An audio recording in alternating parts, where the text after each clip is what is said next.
This is going to be just like old times. Dr. Nick Begich is joining the program tonight to talk about, well, something he's very well versed in, and that's mind control, or probably more accurately, mind effects. He famously wrote the book, Angels Don't Play This Harp, and I just can't wait to talk to him tonight. So he'll be joining us after the bottom of the hour break. And he has a lot to say on this subject, a lot to say. And so do I. I want to talk a little bit about mind control before we bring Dr. Begich on. But before that, I have some UFO reports for you. In fact, I've got a story that somebody sent me, and it is such a curious story. I can't help but share it with all of you tonight before we really get into the subject of mind control. And, you know, I have no way of verifying any of this story, although I did go and do some checking around, and I found that this story is out there in several places on the internet. So that at least led me to believe that it might be an authentic story. Let's get into it. It is such a curious case. I guess you could call it the curious case of Martin Rodriguez.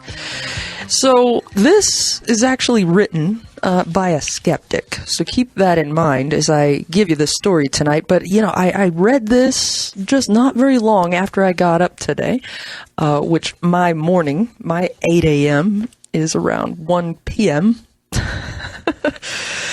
So anyhow, when I got up and I read this, I had to read it again. And it really led me to thinking. So here we go. I want you guys to experience the same thing I did. I want to lead you to thinking about this.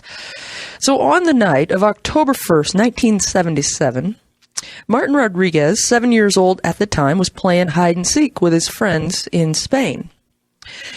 Well, when the time came for Martin and his friend Fernando to hide, the two boys ran into a large abandoned corral.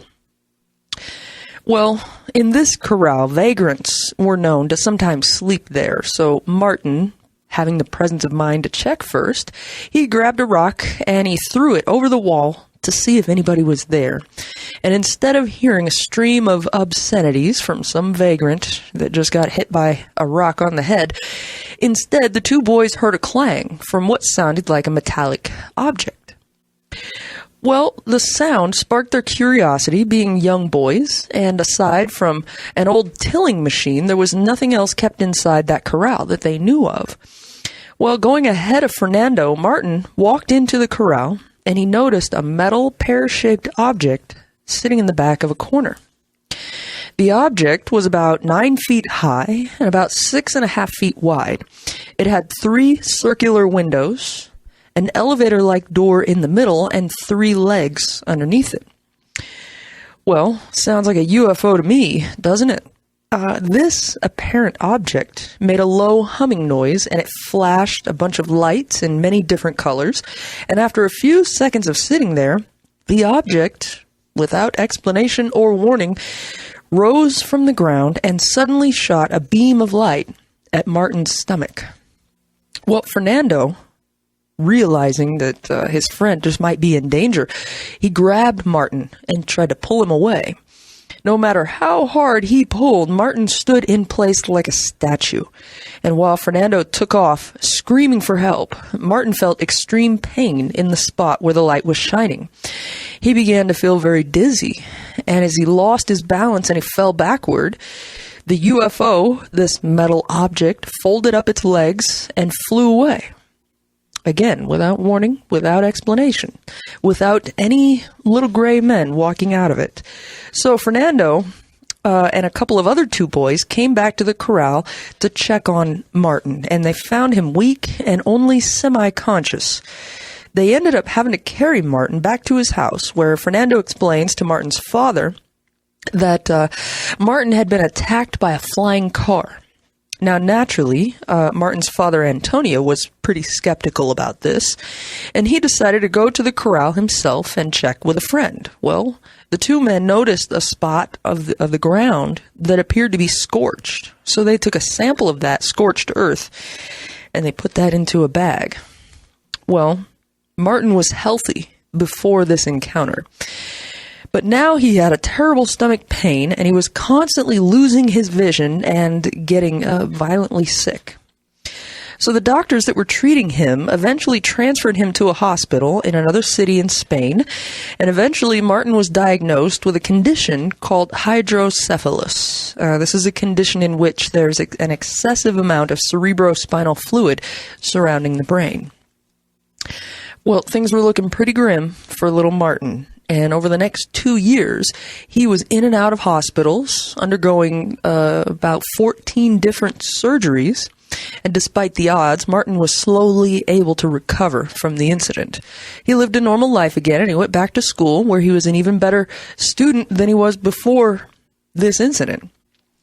And for the longest time, Martin Rodriguez's story was relatively obscure until a Spanish journalist, let me see if I can pronounce this, Iker Jimenez, tracked him down and interviewed him in 1998. Since then, he has also appeared on an episode of a TV show hosted by the same man called The Fourth Millennium, translated into Fourth Millennium from Spanish.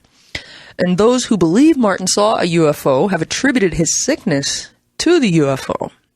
And here we get into the skeptical part from our writer here. The skeptical writer says, I would suggest the reverse, that this is purely an earthly illness. Well, you know, this is the part where I had to go outside and sit on the porch and think about this, because he showed no signs of any kind of an illness until he had this incident, right? So can we just say that all of a sudden he came down with a very rare brain disorder? And isn't it odd that he was an even better student than before?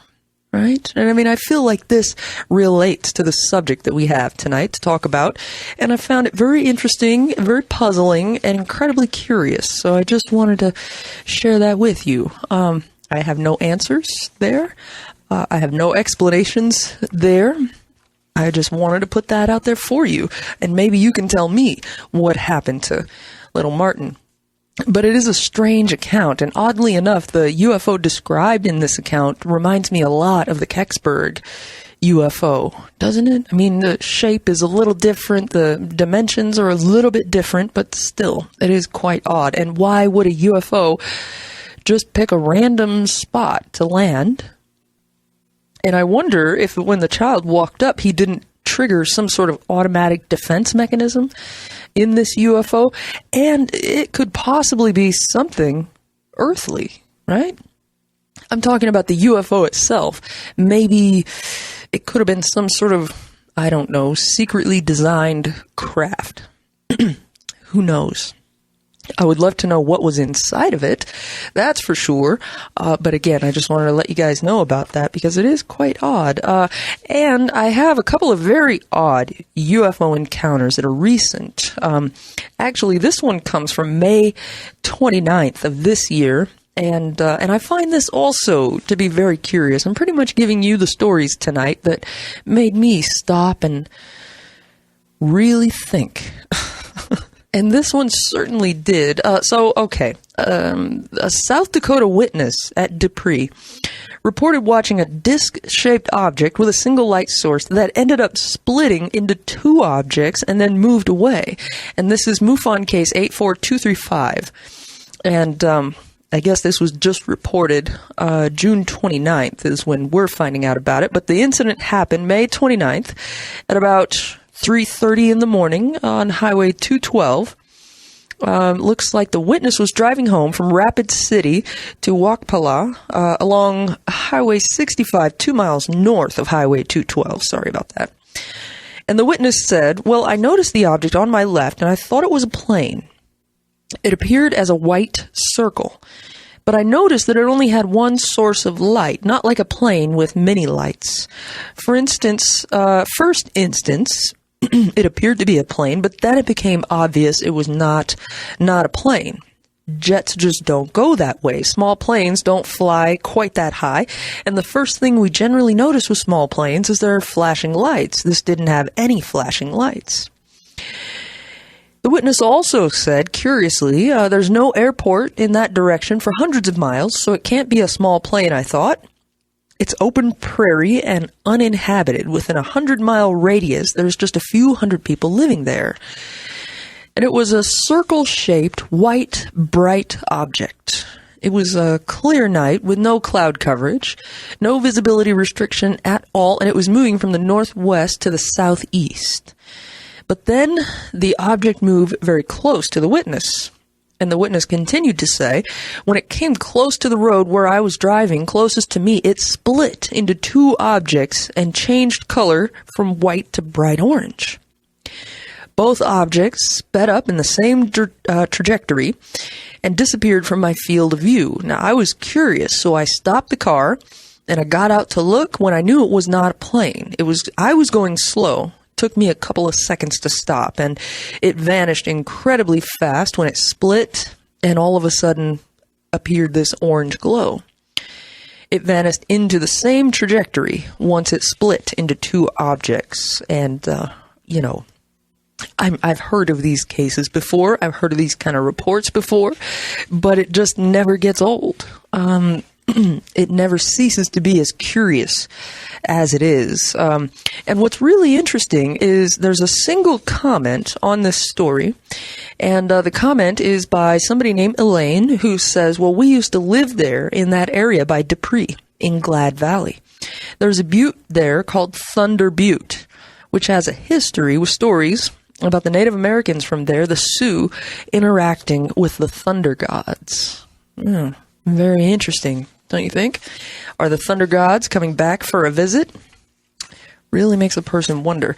And another one that I have for you that I really wanted to share with you tonight, just because we've been talking about lately how there are not a lot of major UFO sightings anymore, well, this one, again, is in the middle of nowhere, but talk about a close encounter.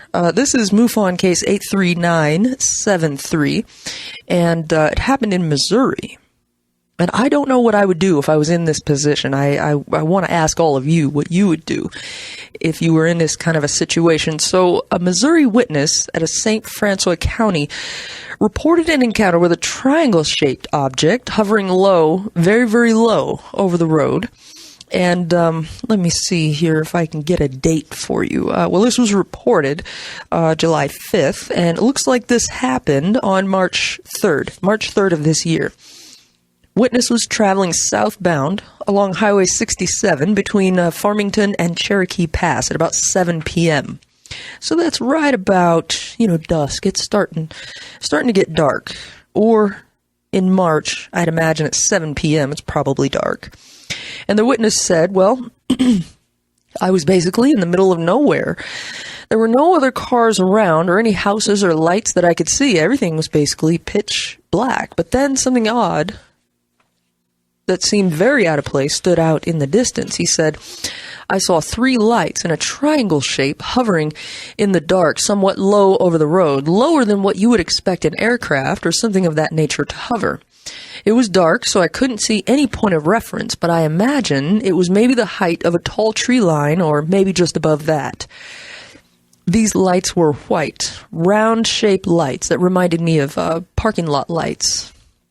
Well, the witness tried to see what the object looked like since it was so dark, and the witness said, I couldn't see what the lights were attached to, but they were all level, like they were attached to the underside of some flat object. The lights themselves seemed maybe a basketball size, and the total size of the shape seemed like it would have been the size of a pickup truck, maybe a little bit bigger. The witness tried to imagine the object was a helicopter, but getting closer proved that wrong. The witness said it just didn't look like that. It didn't have blinking lights like planes normally do, and it didn't appear to be moving at all, and it made no noise that I could hear. Well, getting closer, the witness could see that the lights did look like they were attached to some kind of flat object. And here we go. This is the part where I want to ask you, what would you do? The witness says, I got nervous because I was about to pass underneath it. I couldn't tell what it was, so I called a friend and I told them what I was seeing, but they had no idea what it was either. I ended up just driving underneath it and past it. I saw it in my rear view mirror for a bit too. In total, I probably saw it for a couple of minutes. It was too dark to see trees or power lines to tell what else the lights could possibly be attached to. And, I don't know. I would probably park my car right there in the middle of the road and just watch it. Probably grab my camera, try to get a picture of it. I would probably want to watch it for as long as I possibly could. Or you never know what you're going to do until you're in the situation, right? So I might just stop the car on the road, look at it for a second, maybe call someone like the witness did, and turn around and go back the other way. I don't know. I'd like to think that I would probably want to look at it, get a very good close look at it, maybe drive right underneath it and see if it's going to send down a beam or something. And hope that maybe I could get an interview with somebody on board, right? Still, it's very interesting. And we are getting reports of UFOs being seen in the skies, but, here's 2 reports that are just in the middle of nowhere. So those of you out there flying the UFOs, can you fly them into a more public place, please? We'd all appreciate that. All right, mind control. Let's talk a little bit about mind control. When you talk about mind control, you cannot help but also talk about the government, right? So what do we mean when we say the government? As of 2014, there are 2.7 million government employees that we know of. So they can't all be a part of some sinister plot, right, to take over the population for whatever reason. But I want to give you a very interesting quote, and I've been pondering this quote here for a couple of weeks. And you may have heard this before. There exists a shadowy government with its own Air Force, its own Navy, its own fundraising mechanism, and the ability to pursue its own ideas of national interest free from all checks and balances and free from the law itself. And that is from Daniel K. Inouye, who was a U.S. senator. He said that in 1977, a Democratic senator out of Hawaii. And what would make him say that? Unless he knew something, right? So, as Dr. Begich and I are talking about mind control tonight, and we say the government, this is what we're talking about. Not the 2.7 million government employees that, for the most part, want to serve their country. That's the attitude most people have when they go into government work. Or it's just security, job security, right? I myself worked for a government contractor for that very reason, job security. So when we say government, we've got to be a little careful of what we mean by that. And I guess what I mean by that tonight is this shadowy government that Daniel Inouye was referring to. And so let's get on to the point, right? Now, there are many reported stories about people who've claimed that they were tortured and harassed by remote voice-to-skull and electromagnetic mind control technologies. Most of the public, including the media, label them as conspiracy theorists or mentally ill, and their stories are largely regarded as just pure conspiracy. Well, I want to give you a few of these stories. For me, the best way to understand a given situation is to walk in the shoes of the people who've been in that situation, or get as close to that as we can, right? So, have you heard of Jimmy Shao of Sacramento? Well, Jimmy Shao was arrested for calling 911 more than 100 times in 1 month in May of 2013, and Jimmy said he would not stop calling 911 until Congress investigates the shadow government who uses satellites to control his mind and his body. And on its face, it can sound crazy. I get that. But can they all be crazy? Well, Ronald Morgan was 18 years old, a teenage high school dropout who told investigators he was acting on God's orders when he confessed to beating his father to death with a baseball bat on May 27th, 2001. Ronald said that God told him in a dream to kill his parents, and Michael Robert Lawrence, accused of murdering a vacuum cleaner salesman, said that he was on a mission to kill people and chop up their bodies after voices commanded him to do so. as a psychiatrist testified on April 3rd, 2001. And Richard Scott Baumhammers was 34 and was arrested on Friday, April 28th of the year 2000, following a shooting rampage that left 5 dead and 1 seriously injured in the Pittsburgh, Pennsylvania area. Baumhammers told a psychiatrist that he could hear people talking about him and that it interfered with his work. Now, don't get me wrong. I'm all about personal responsibility for your own actions. Okay. But if there's a possibility that some of these people could have been influenced by something else, I feel that we should explore that. So here's another one. I don't have a last name. I have a first name. His name was Solomon, and he was 15 years old, allegedly opened fire on other students at the Heritage High School on August 10th, 1999. Now, I find this account really curious because he said he heard voices telling him to do strange things, but that he reported they were robotic voices, not human. That takes me right back to a couple of X-Files episodes, I tell you. Tammy Stainfield apparently claims that she has evidence that proves she and others are victims of predictive analytics, robotics, and human logistics. She claimed that we are tortured, we are hostages and slaves to a network of technology void from identification and protection. Well, on February 28th, 2011, many mind control victims provided statements to a presidential commission for the study of bioethical issues in a meeting in Washington, D.C.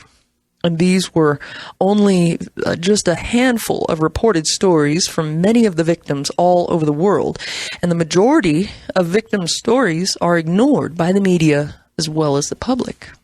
Now, I'm sure some of these people could be found out to be authentically mentally ill. But are they all? That's the question. Could they be driven mentally ill and led to, I don't know, a snapping point? Again, people do need to be responsible for their own actions, but a person has to wonder, so what is the current data? Since 2006, many people who claim to be mind control victims started connecting through the internet, working together to write letters to government departments, social communities, human rights organizations, the media, as well as the public. And some victims have organized demonstrations in their countries and even filed lawsuits. Some victims have organized meetings to get together and discuss how to fight back. Some victims have placed advertisements in major newspapers to try to draw attention to the issue. Well, mind control, abuse, and torture is becoming a larger issue worldwide. So far, the United States, Europe, and China seem to be the most impacted areas. And 94% of these people believe that it's either government, secret human experiments, or some sort of scientist performing secret human experiments. And the symptoms that these people report, let me tell you what, I don't have the time because it's about 2.5 pages long of symptoms, including things like induced sleep deprivation, blurred vision, sensations of pain in the internal organs, as well as the rest of their body, numbness, tingling, loss of sensations, sudden headaches, irregular heartbeat, false heart attacks. It goes on and on and on and on and on. And like I said, don't even have the time to get into all of it. So I just wanted to get us warmed up there. That kind of gives you an idea of what we're dealing with tonight. And we got to take us a break. But when we come back, Dr. Nick Begich will be joining us, and perhaps he'll have some explanations for us, maybe even some answers. But I sure do look forward to this conversation with him. So let us take this break, and when we come back, Dr. Nick Begich. Well, before I introduce Dr. Nick Begich to all of you, I have gotten myself a warning in the wormhole, and I'm not quite sure what to make of this, but I guess the best thing to do is to share it with all of you in case something happens, right? Oh, and you know me, I hope it does. So here we go. This is sent by somebody by the name of Blood Wraith, who says, I have come to warn you. You are being watched by the men in black. Protect yourself. You know how, you've done it before, so good luck. Well, Isn't that cryptic, right? Especially given what we're going to talk about tonight. So Dr. Nick Begich is well known for his work and research on the HAARP and mind effects. Like I said earlier, he famously wrote a very famous book, Angels Don't Play This HAARP. He is widely reported in these areas as an expert for many publications, government organizations, as well as private companies. He has been an expert witness for the European Parliament on these subjects and provides significant research contributions in this area. Also, through the Lay Institute on Technologies, he organized a private meeting of top scientists in the area of mind effects in 2007. Dr. Begich has authored 5 books in 7 languages on technology and the impacts of change. Heard on thousands of radio and television talk shows as well as documentaries, he is a frequent commentator on new technologies, energy, politics, education, and the environment.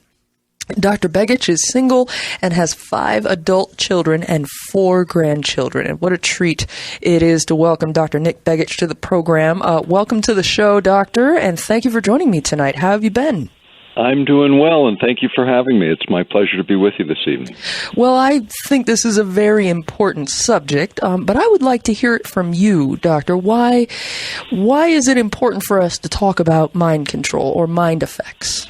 Well, I think there's really 2 aspects of this. You know, usually when people think about this, if they think about it at all, they kind of go back to some of the MK Ultra projects that were revealed that the CIA was running, and they really think about sort of the manipulation of the human mind. But the more important aspect of this is what government and academics learned is that the mind itself and what that does, what it is, has huge latent potentials. And I think this is what's sort of missed as everybody sort of goes towards these the ideas of Manchurian kind of candidates, this kind of thing, which is certainly possible, and I'm sure we'll get into some of that tonight. But the other side of this is the human potential, what we all are capable of, what's hidden within our within us itself in terms of these paranormal or unusual experiences that most people have at one time or another, some experience in life. These are most likely natural attributes that just some people can manifest while others cannot. So we'll be talking about some of that, and I think that is probably the most important aspect of what was discovered by military and others. Mm-hmm. Well, I have to say I agree with that. As much as we talk about consciousness and the power of the mind on this show, this is just another, I guess, facet to that topic, huh? Yeah, I really believe it is. In fact, consciousness itself is sort of how we emerge and sort of what restricts us. You know, most of it is our own belief systems, the culture where we operate within. These really form a lot of what ends up forming our reality. Our beliefs more or less push into that formation of reality. So either restrict it or constrain it, or they actually add to it. And how our emotional makeup even can have an impact on our reality and what's happening around us in a functional, physical sort of way. Well, when it comes to technological mind effects, mind control, would you call that the dark side of consciousness studies? Well, I would in this sense, is because the objective, there's a lot of different objectives within these programs, but primarily the idea was, in fact, it shows up in a publication called Technology Horizons, which is put together by the Air Force, and there was an article back probably around 2004, and it was on what they called controlled effects, and the idea of being able to create synthetically like all 5 senses within a framework so that you could actually experience something that was so real you couldn't distinguish it from a regular memory. And this kind of technology, when you start to think about the invasiveness of being able to manipulate a person's, first of all, emotional state, which is relatively easy to do, but then to go deeper and actually manipulate thoughts, feelings, sensations, to the point of synthetic memory. And this idea is being put forward for really 2 purposes. One is to affect your adversary, obviously. If you can affect the operator, the person at the other end of a machine, you can render those machines useless. The same is true when you think about augmenting our own troops. I mean, if you think about people with post-traumatic stress syndrome, which we're hearing a lot about now, in terms of maybe being able to wipe out memory, which is sort of the extreme end of this. Is that really something that we want to do? I mean, if you consider what the military is called to do, and oftentimes it's on the edge or way over the edge in terms of what we believe is right. Think about the extraordinary rendition, transportation for torture programs that were run by our government. When you start to allow people the technology or access to technology that can take a memory and wipe it out or replace it with something else, this is when we really need to be concerned. It goes way beyond just pushing emotions, which is relatively easy to do with technology that's been around for a lot of number of years. The other is the idea of synthetic telepathy. There were 2 contracts, for instance, led by DARPA, one of the organizations that does a lot of the research for the various branches of the military, to the University of California. And this was back around 2009, 2010 that these contracts were let. And what they were for is, one, to analyze the brain activity of an individual to the point where you could literally read their mind, an electronic telepathy application. And then the other was to try and recreate those complex signals and send them into another human being to literally transfer a memory set. And the idea was, again, for our own troops, a way of communicating that was way beyond what our adversaries would be monitoring, and then secondly, a way to disturb our adversaries by interfering with their mental processes very directly. Mm-hmm. And this is, I think, the sinister side of this technology, when you really start to contemplate the impact on free will, the impact on free thought, the idea that government believes that they should have the ability to manipulate this. That I think is a significant dark side of the consciousness studies that are happening today. Oh, sure. Any kind of manipulation to a person's physical body, that includes the mind, that includes the brain, without their permission or knowledge. Right. That is just about one of the most horrible things that could be done to an individual without their prior agreement, right? That's right. In fact, it was Secretary of Energy O'Leary during the Clinton administration that came out and said that over 500,000 Americans had been subject to various kinds of experimentation over a 40-year period without consent in the United States. Now, this included the MK Ultra programs, the mind control, mind effects programs, also things like injecting radioactive iodine in Arctic populations to see how they would fare over a lifetime, syphilis to black men in the South to see how they would fare over their lifetimes. There were a lot of programs from which there's acknowledgement of experimental victims, but there's been little to none in terms of full disclosure about who they were and whether they have ever been followed up on. A good example is the Unabomber. People remember the Unabomber. He was a guy that lived in a remote cabin, and he built bombs and sent them off to academics around the United States.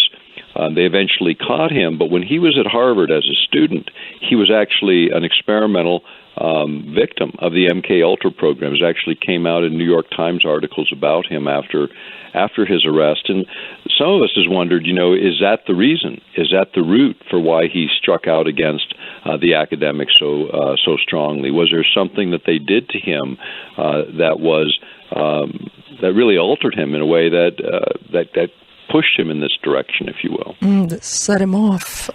Gosh, I hardly know where to begin here. Well, is that why whenever we have these unfortunate, horrible mass shootings, that people often go right to mind control? This person was clearly mind controlled? Because in my research on this, that was a main recurring theme that I saw coming back over and over again. Well, this person, the guy that shot up the Colorado Theater, well, he was clearly mind controlled. He even said, I'm probably mind controlled. Is it, do you think, always the case? Or do you think people just jump to that because it seems logical because of the Unabomber case? Well, I think people in some cases jump to it only in the sense that, that it's so out of the ordinary. It's not, this doesn't happen, every single day. These are out of the ordinary kind of situations, and oftentimes are people that just didn't have a history, And in other cases, there are people with a history, so it's very difficult to discern. But the fact is, the technology does exist. In fact, going way back to the Harvard hypnotherapy labs in the 1920s, there was a gentleman, Dr. Estabrooks, who had written several books. You can find him, Estabrooks, by just going to the Library of Congress website and see what he's published. But he was involved in utilizing hypnotherapy in a way that by the 1930s he could take certain individuals, maybe 1 out of 6 people he could take down into such a profound, deep state of hypnosis, they could literally reprogram the individual to carry a false personality. And they were trying to create what he called the super spy, where after 10 months of work, you could have this person actually go into a foreign country, have completely forgotten who he was in the real sense, and be able to operate as a super spy. And this is what sort of gave rise to the whole concept of a Manchurian candidate, or a sleeper that you could send in that would then, on certain cues, would trigger some kind of a violent event. Some have even said that Oswald was one of these sleepers. And what we know is the U.S. and the Soviet Union engaged in huge amount of research in this area to create the super spy, if you will. And then as you got into the 50s and 60s, especially after World War II, where a lot of this was being heavily looked at, in fact, that's really where Estabrooks then kind of came in to his own, because they were experimenting at that time with LSD, hallucinogenics of various kinds, really starting to apply chemistry and even electronics to try and figure out if you could manipulate people for these kinds of outcomes. And again, it's kind of the sinister side of all of this, but it was very seriously and continues to be seriously pursued. In fact, in 2006, the Navy issued a new protocol for human experiments, among other things. But in that, they actually call out mind control experiments that are ongoing. Now, they require the Undersecretary of the Navy at least to approve them, but they go on today. And in fact, that protocol is even posted on our website, because we just found that just shocking that they would just call it out straight away, and yet you don't see so much in the mainstream media, but occasionally something pops up, sort of like an ancillary little bit of news. But when you look at the whole picture, this has gone on for a very, very long time. And when you consider the state of technology today, the sophistication of this has advanced as well, even in the open literature. And that's on earthpulse.com? That's correct. And there's a lot on mind effects there, and there's a lot of declassified materials on what they called paraphysics, which was what other people would call parapsychology. And this goes back into the 1970s. But people can see a lot of that material for free on that website. All right. Well, good. Maybe people can sort of be looking at that while we're talking tonight to get a better idea, more in-depth idea of what we're talking about. But, you probably saw this movie a while back called Paycheck.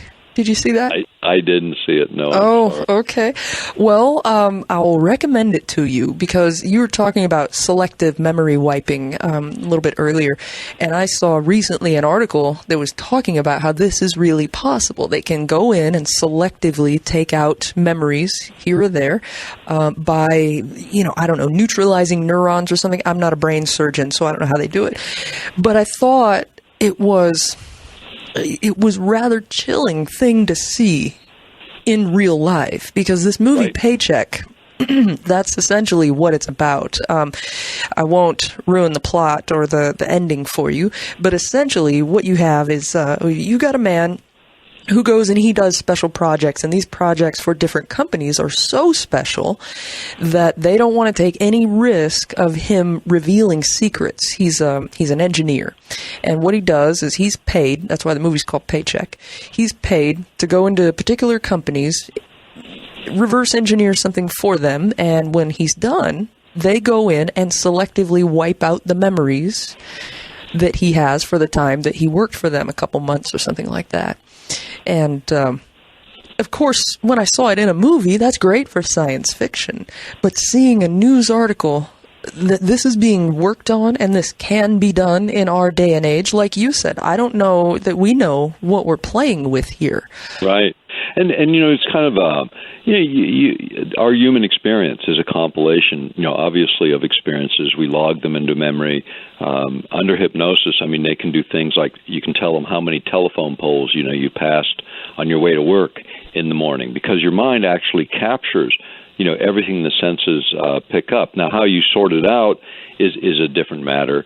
But when we start to think about this, and sort of the guise under which a lot of this is being developed today is to deal with returning war veterans that have these horrible memories of the carnage and the things that they saw, and maybe even the programs they were involved in that maybe they shouldn't have been. So the idea of wiping out a memory of that, it really gives the government one more leg up where they can literally use people in a way that is maybe illegal, unconstitutional, immoral, and then wipe the memory clean so they can function. But we really don't know enough about what does that do. What happens to the personality as you start to selectively wipe out memory, and then the moral factor of warfare.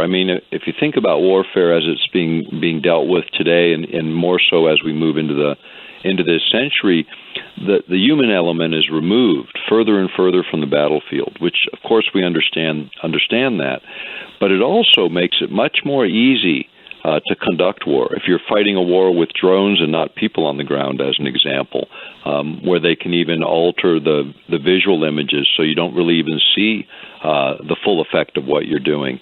The idea of sending men and women into combat and being able to bring them back out and wipe their memories clean. The thing that kept us out of war from generation to generation was the last generation's recollection of it. The people that fought in World War I, as an example, when they came out, they certainly didn't want to see their children or their grandchildren in these kinds of conflicts. The same was true in World War II, Korea, Vietnam. When servicemen and women return, they do everything they can to avoid a war in the future, which is really the appropriate thing, and war becomes the last resort. Today, it's becoming more and more a first resort. It's almost like, because it's easy, because we don't have to be there, maybe we can do these selective strikes, and you see them happening with increased frequency literally around the world, where combatants aren't engaged, but our military hardware is. Mm-hmm. And this, again, sort of the extension of it, sort of the dehumanization of warfare, if you will. Yeah, to me, it really sounds like selective humanity wiping, because when you take out particular memories, you're taking a piece of that person's humanity away. Right. And it just strikes me as, again, it's sort of, from my perspective at least, it's sort of in the domain of free will. What you think is sort of fundamental to what you do. And so when government believes that they can interfere with this, I think it's a fundamental violation of the human being. In most religious traditions, God doesn't even interfere with free will. You're right. It distinguishes us. And here's our government thinking, well, let's just sort of take care of this and give you a little of that. This is fundamentally wrong from my perspective. And as you see the commercialization of some of these technologies, because there's really not a lot of restriction, you can do very simple things and move people in directions that otherwise, with full knowledge, they might not go.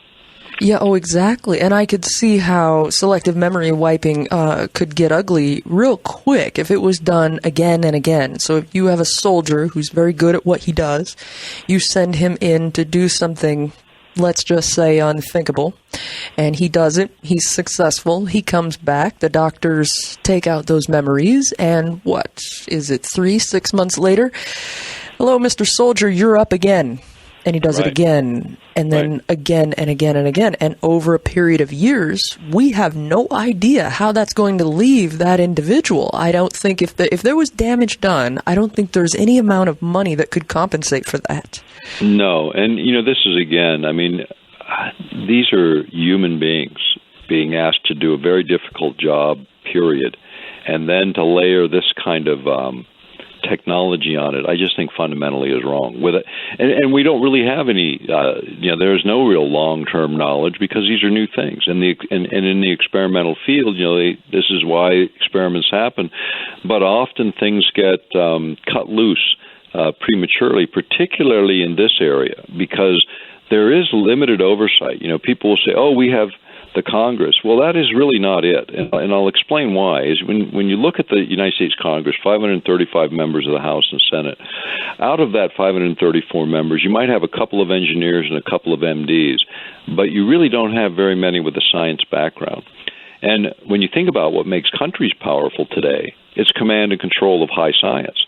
And so the political leadership, not just in our country, but around the world, does not have the background. So what happens in these kinds of projects, they go into closed committee hearings, and these are hearings where no one from their staff is allowed in. They are not allowed to make notes of anything that's said, and they're not allowed to discuss anything they hear outside of that committee room.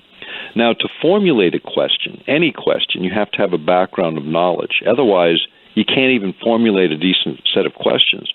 So kind of the bureaucracy looks at these presentations, and they even call them their dog and pony show, where they go in and do their little performance for the Congress. That's true. And then they go out and do whatever they want to do because there's nobody there to ask them the right questions or to challenge their knowledge, and they can't go outside of the hearing room and ask any experts.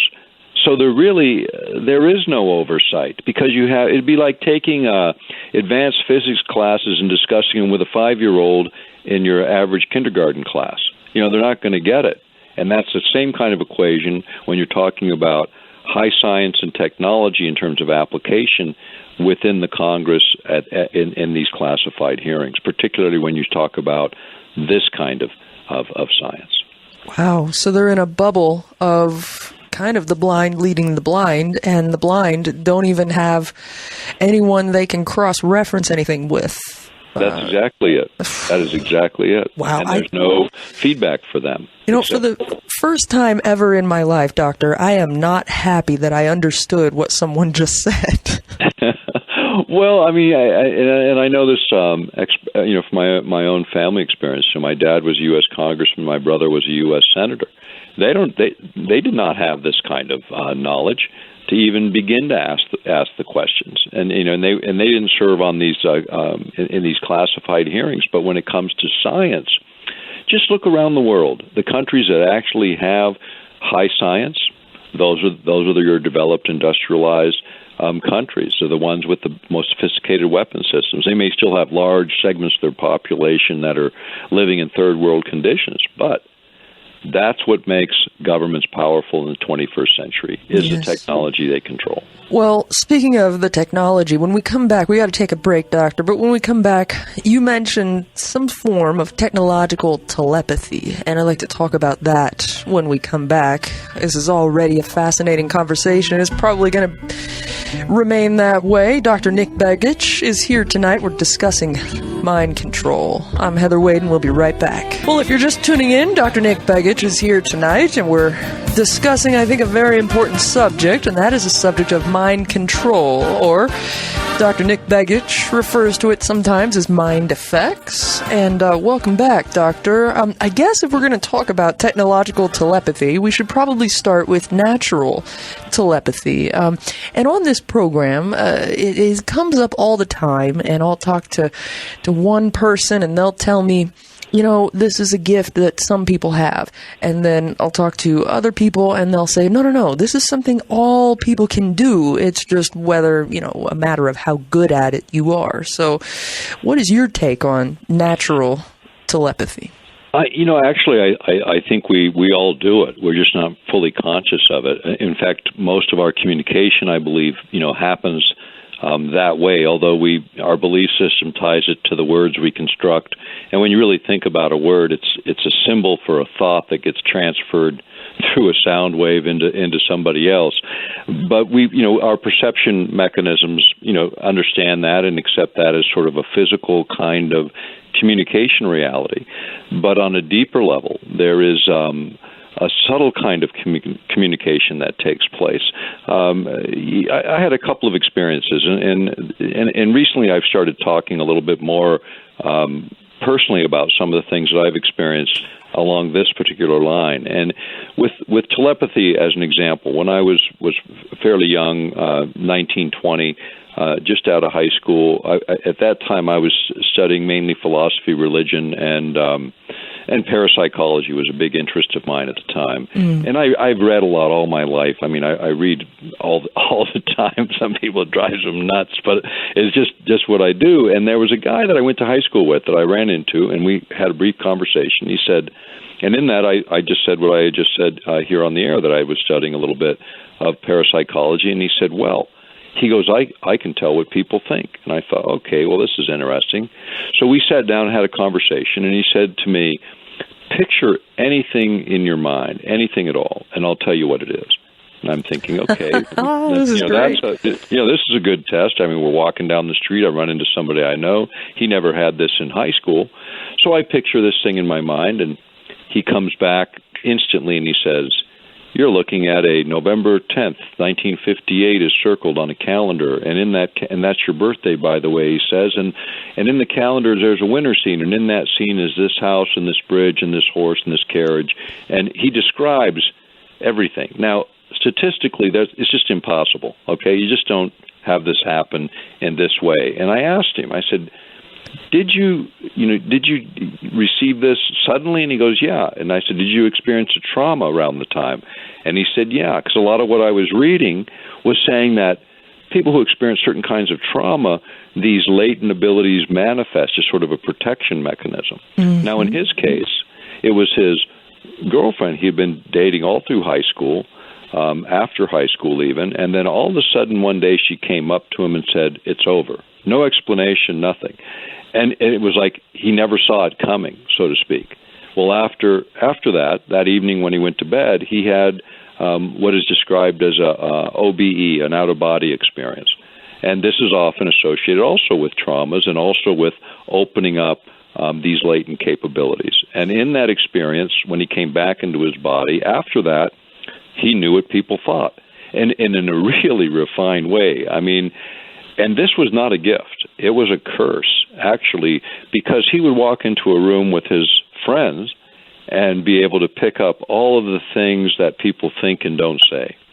And it was really disturbing to him. In fact, I didn't see him then for a couple of years, and the next time I ran into him, he was at work, and I was driving by, and where he was working was a preschool with preschool children, which if you think about this then being a gift, and being able to work with preschoolers whose thoughts are pretty innocent, you can move them a certain direction. That's probably very, very helpful.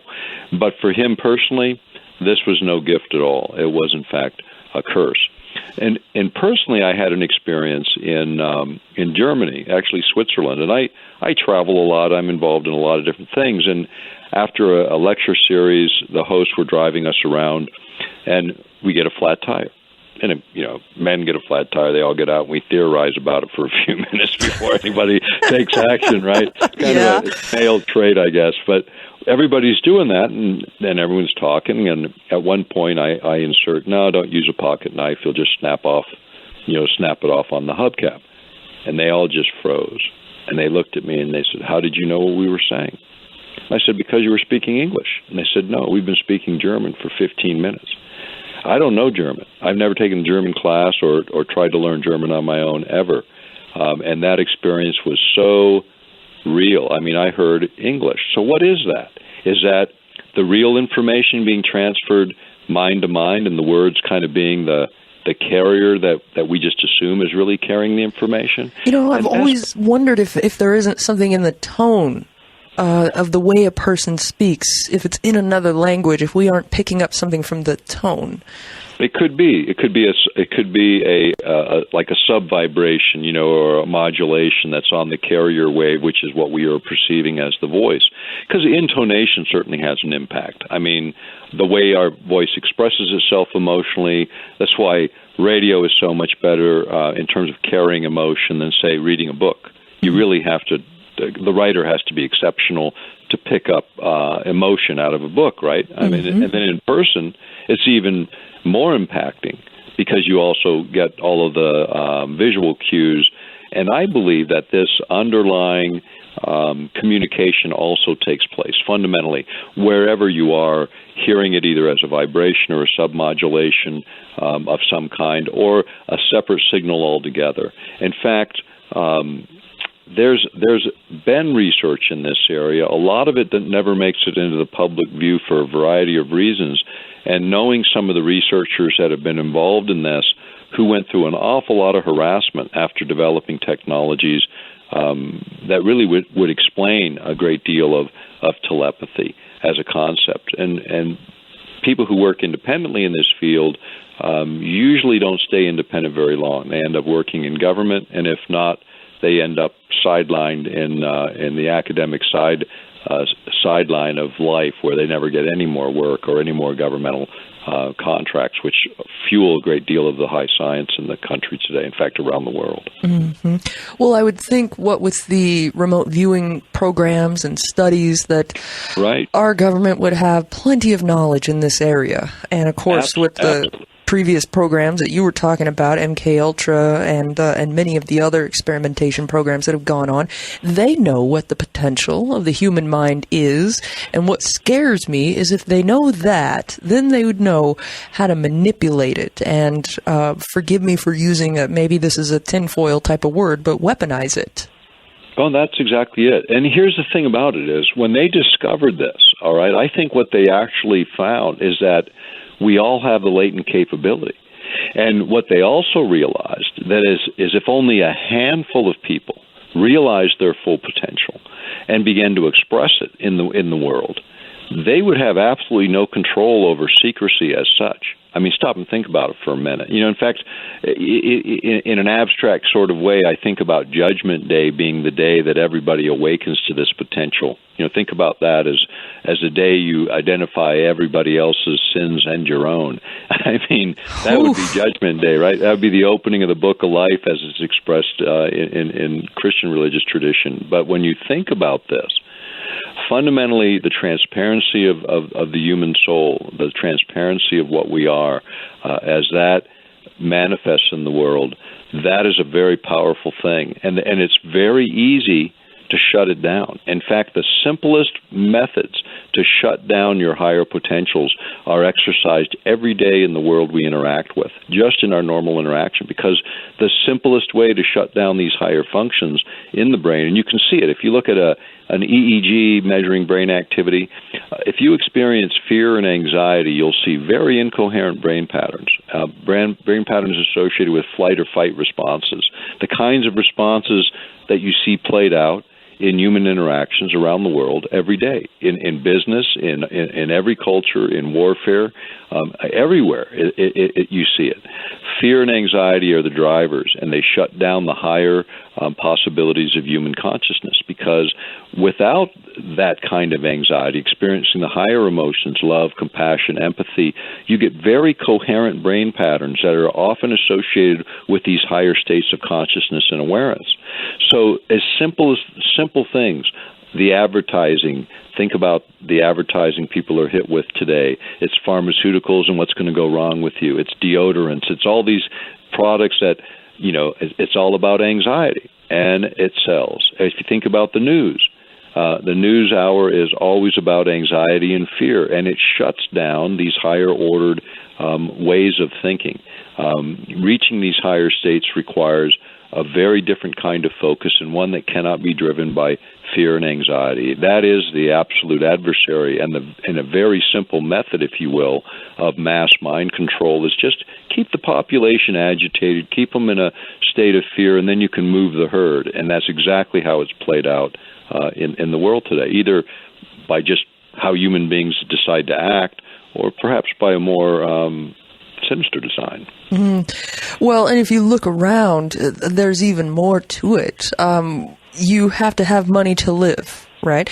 And so there's a constant worry for a lot of people. Most of us, we've got bills coming up, and this is a regular monthly cycle. Sometimes it's a biweekly cycle where you've got bills to pay, you've got food to buy, you've got a car to take care of. Are you going to take care of all these responsibilities? God forbid you have children, because now, well, just times that by, 10, because now you have all of the concerns for them. Right. And it just builds on itself and on itself. And so not only do you have all these problems in just running your own life, but then flip on the television and you got what you just described piling on top of all of that. And so, it's pretty effective to keep us in a state of constant worry and anxiety and what is going to happen tomorrow. Are we going to make it through the month? All of these things. I'm going to go to the grocery store because we got to fill up the fridge, but is my car going to make it? And I know from direct experience, as many people who are listening to us probably have experienced, as soon as you get into that kind of a state of mind, all logic goes out the window. Right. And it's not a matter of being able to overcome that. That's how the mind functions. The mind and the body perceive a threat, and they go into instant action. We've got to get rid of the threat, and then we'll think about other things. Right. But and it is that kind of quick response, that everyone falls into it at some point, and you have to catch yourself. I mean, literally catch yourself on the way, Yeah. And as soon as you actually pay attention to the emotional state, as soon as you recognize the fear is there, as soon as you say, "Oh, I'm feeling fearful," you actually gain a large measure of control by simply observing the fact that you're experiencing fear, and then you can actually analyze why, and then you can actually take control of that fear, or any other emotion for that matter. Most people don't do that. They just ride with the emotion, let it carry them, rather than observe it and then recognize it and then either shut it off or reroute it in a more appropriate way. And I think it's, again, as you say, we have the backdrop of sort of all of our own personal things that create anxiety, and then you throw on top of it how media interacts with us to stimulate even more of it. 6 years ago, I pitched my television set in terms of cable connections and all of that. I mean, I still watch movies, but the idea of being connected to the information sources provided to most people, the window of the world, the television, you're really not watching the programming.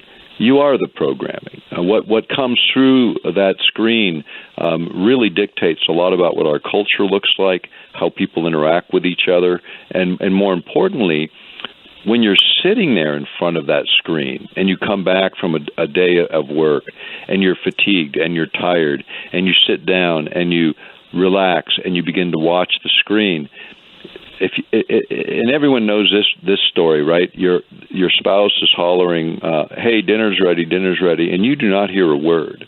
And the reason you do not hear a word is because you're not ignoring them. You're actually in a light trance. You're in this light trance, literally in front of the TV, receiving usually the news feed of the day, and it's just going straight into your consciousness in a way that affects you profoundly. And people don't recognize this. And yet when I say that, everybody goes, "Oh yeah, I've had that experience," or I've been the one hollering and had that experience.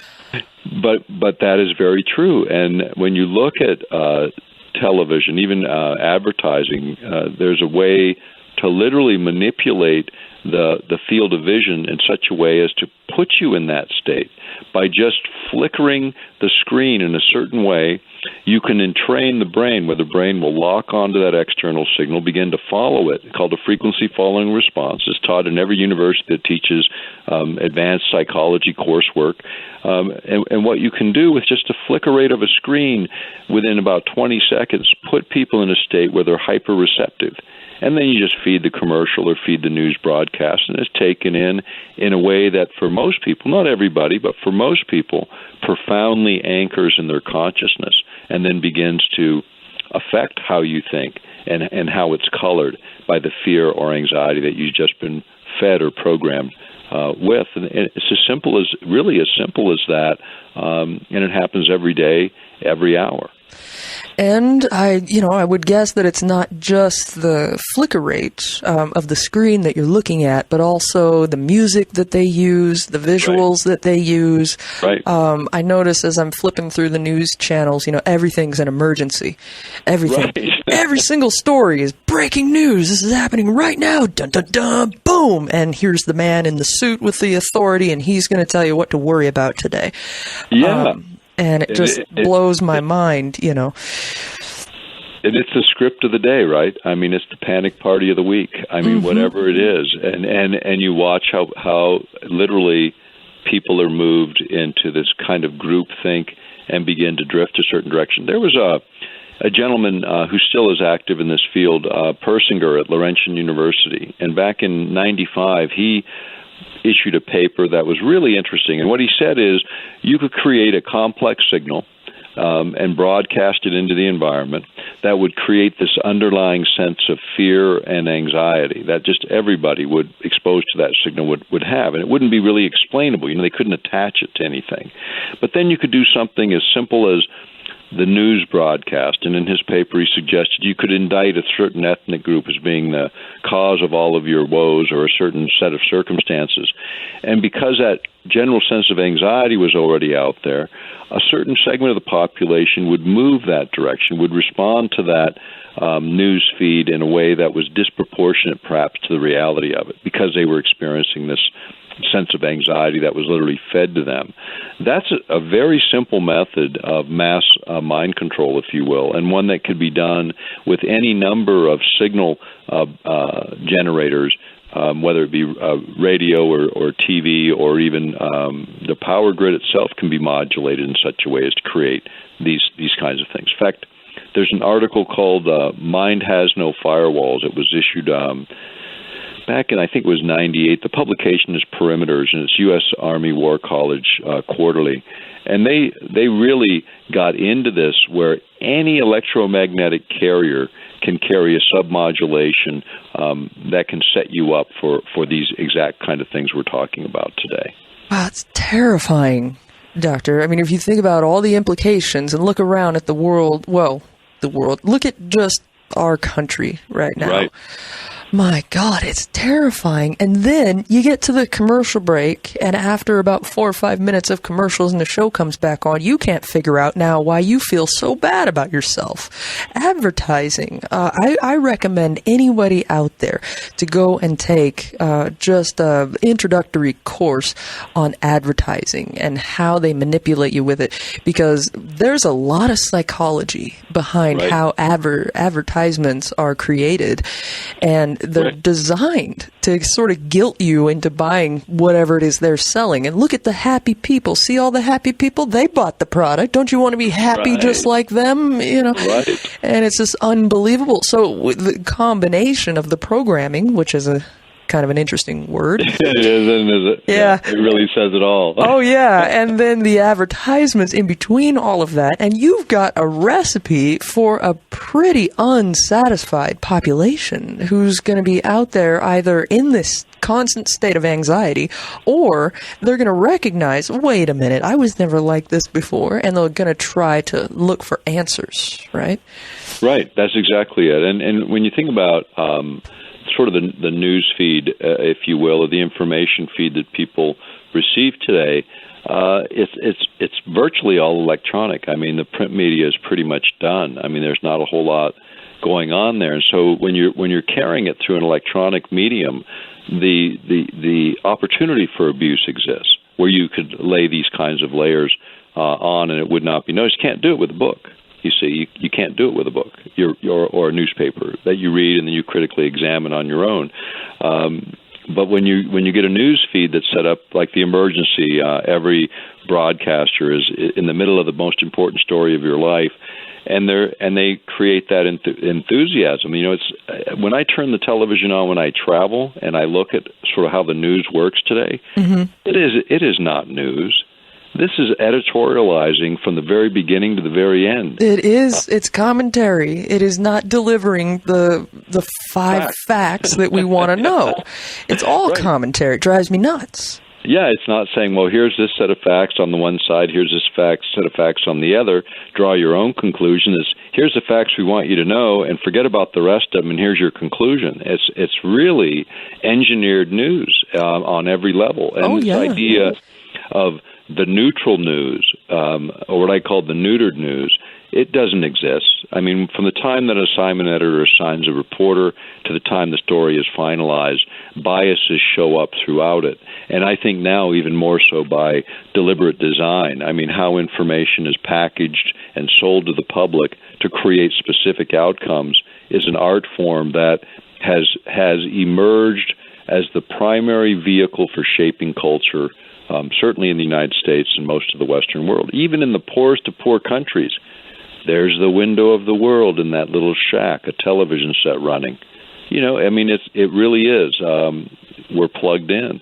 There was a public broadcasting special called, trying to think now, it slips me, but it was talking about the idea of the Internet. You know, it's called the Worldwide Mind. You can look it up. The Worldwide Mind is the concept that says that just like the Internet connects everybody today with hardware, the belief is that by the end of this century, and I think much, much sooner than that, every mind will be able to be connected.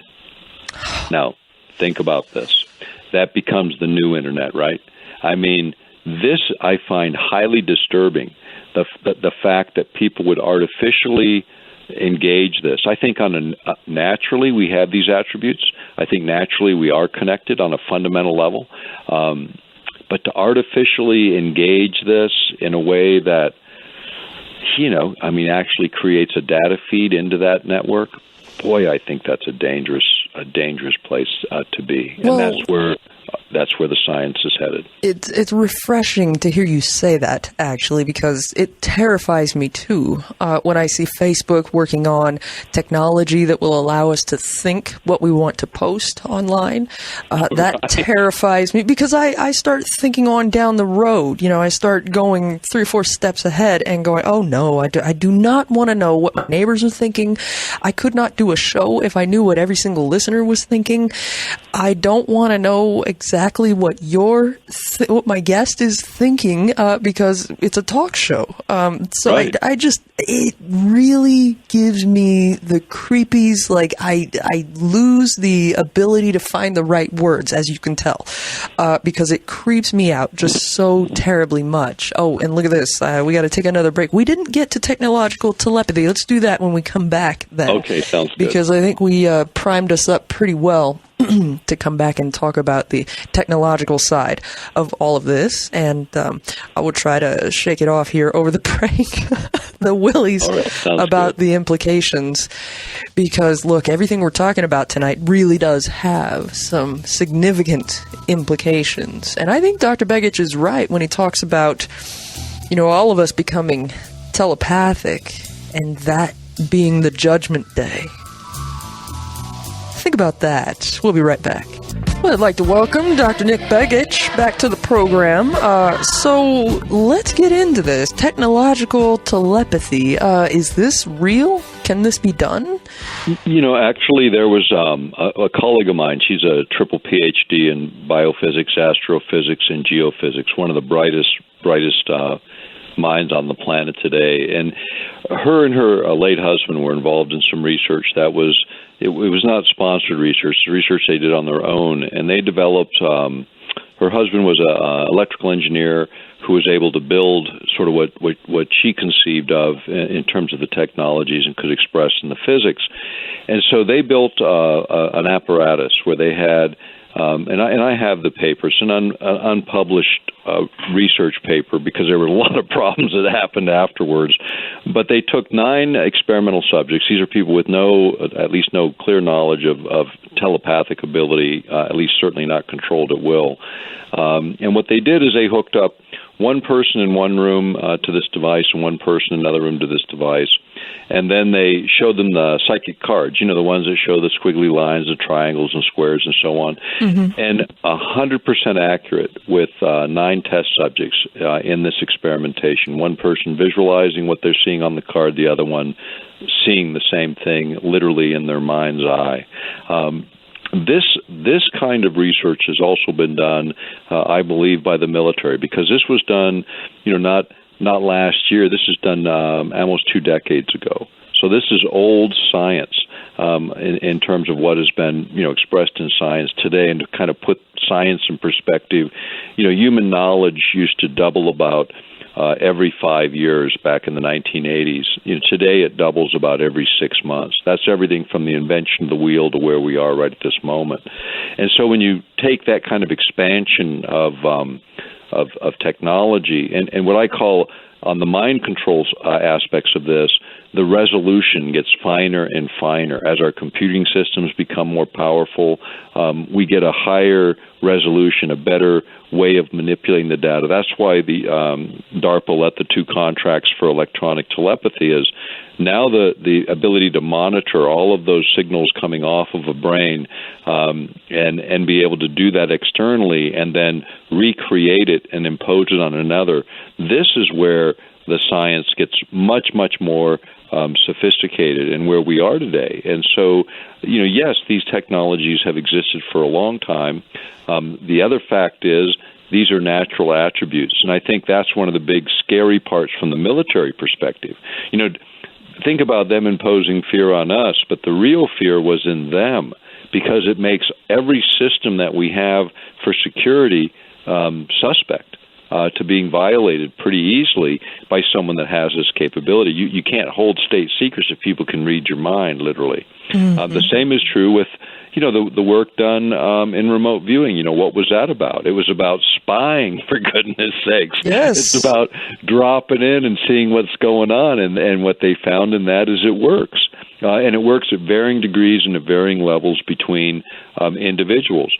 What is also known is there are methods for enhancing the brain's abilities to do certain things. And the more that's being learned about that, this, again, it scares the heck out of military planners when they realize that everybody can do this if they just had the right triggers, the right events, or the right belief systems coupled to these attributes, to bring them forward, to bring them out. Most people just say, I can't do that, I can't do that, and you bet you can't do that as long as you're stuck in that belief system.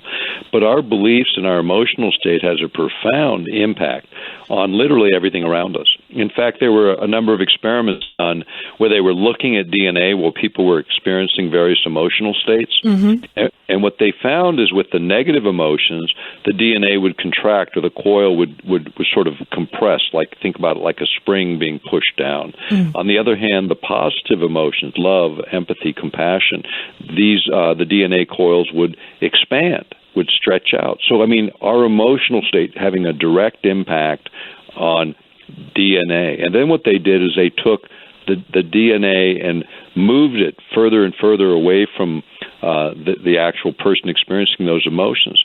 And what they found is even moving it 50 miles away, that not with a delayed response, but instantly, they were able to see the change. In other words, there was no time, space, or vector relationship. This just was like an instant, without time and space consideration affecting DNA.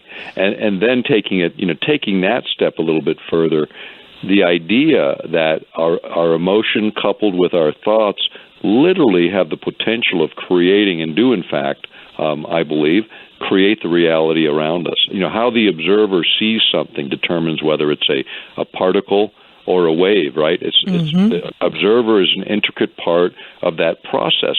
Fundamentally, what that tells us is on a creative level, we create the reality that we experience. And here's the experience is limited by our sensors.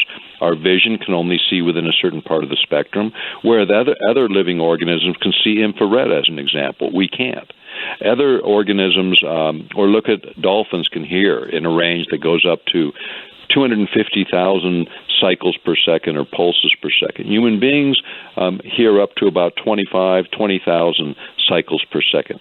So the dolphin hears a range that's 10 times greater than ours at least.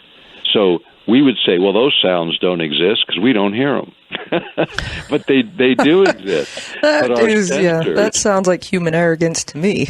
Well, and it's just kind of the way, I mean, we look within our bubble, right? Within our framework. Yes, of course. And so our sensors can only sense certain things, and we artificially create sensors that do the same thing, and then we create sensors that pick out all of these other things. And that's what our technology really is about, is duplicating what we observe in nature. Even underwater sonars, why do we develop underwater sonars in the way they're being developed today? Because we observed whales communicating over thousands of miles, and then we decided to figure out, well, how does that work? And we learned about how there's actually a wave guide within the ocean based on salt differentials, that a very low frequency can be transferred huge distances. And so we don't do it with the feather of nature, we do it with the hammer of Thor, right? So we actually put the megaphone in the water, and destroy environments without recognizing the fact that you don't need that. You don't need the hammer. You need the same whisper nature used to accomplish the same thing. And I think that's, again, where we sort of make the observations and then we try to duplicate it. The worldwide mind, that whole concept of PBS was based on the idea that, well, telepathy does exist on some level. So how do we artificially unify that and then manipulate it? This is, to me, the alternative here is awakening the human spirit to what our potentials are and seeing them develop in a way that is self-directed and not directed by external forces, if you will, which is the case of government. And in these particular areas, think about the most fundamental way to take down an adversary. It would be to take down their political leadership by being able to manipulate them without their knowledge in such a way as they essentially do your bidding, and they think it's their own thought processes. This is where the technology of our government and other governments takes this. And that's a place I think is highly dangerous, and more importantly, is not getting the level of public debate and scrutiny that it deserves, because I think most people around the world would agree this is not a Cold War race we want to either win or engage in or even allow. Similar to chemical and biological weapons being forbidden in warfare, the same is true here. In fact, at one point I was testifying in the European Parliament on this very issue, and they passed a resolution. And it dealt somewhat with HAARP, but it also dealt with the non-lethal weapons aspect that we made part of that hearing. And they passed a resolution, its most important security and disarmament resolution up till that point in the history of the European Parliament. And the sections dealing with our issues passed by overwhelming margins, and one in particular about the manipulation of the human mind and human beings through artificial means. And the reason that they embraced that and put that in the resolution is we took a small electronic device that would transfer sound information, like you're hearing my voice, directly through the skin into the brain, where you perceived it as literally the words came right through, or the sound came right through. And we talked about the idea of doing this remotely. And there was an MIT award given to Woody Norris for what's called acoustic heterodyning, where they essentially send two signals from two different locations to a targeted individual in a crowd, and that person hears the proverbial voice in the head that nobody else hears.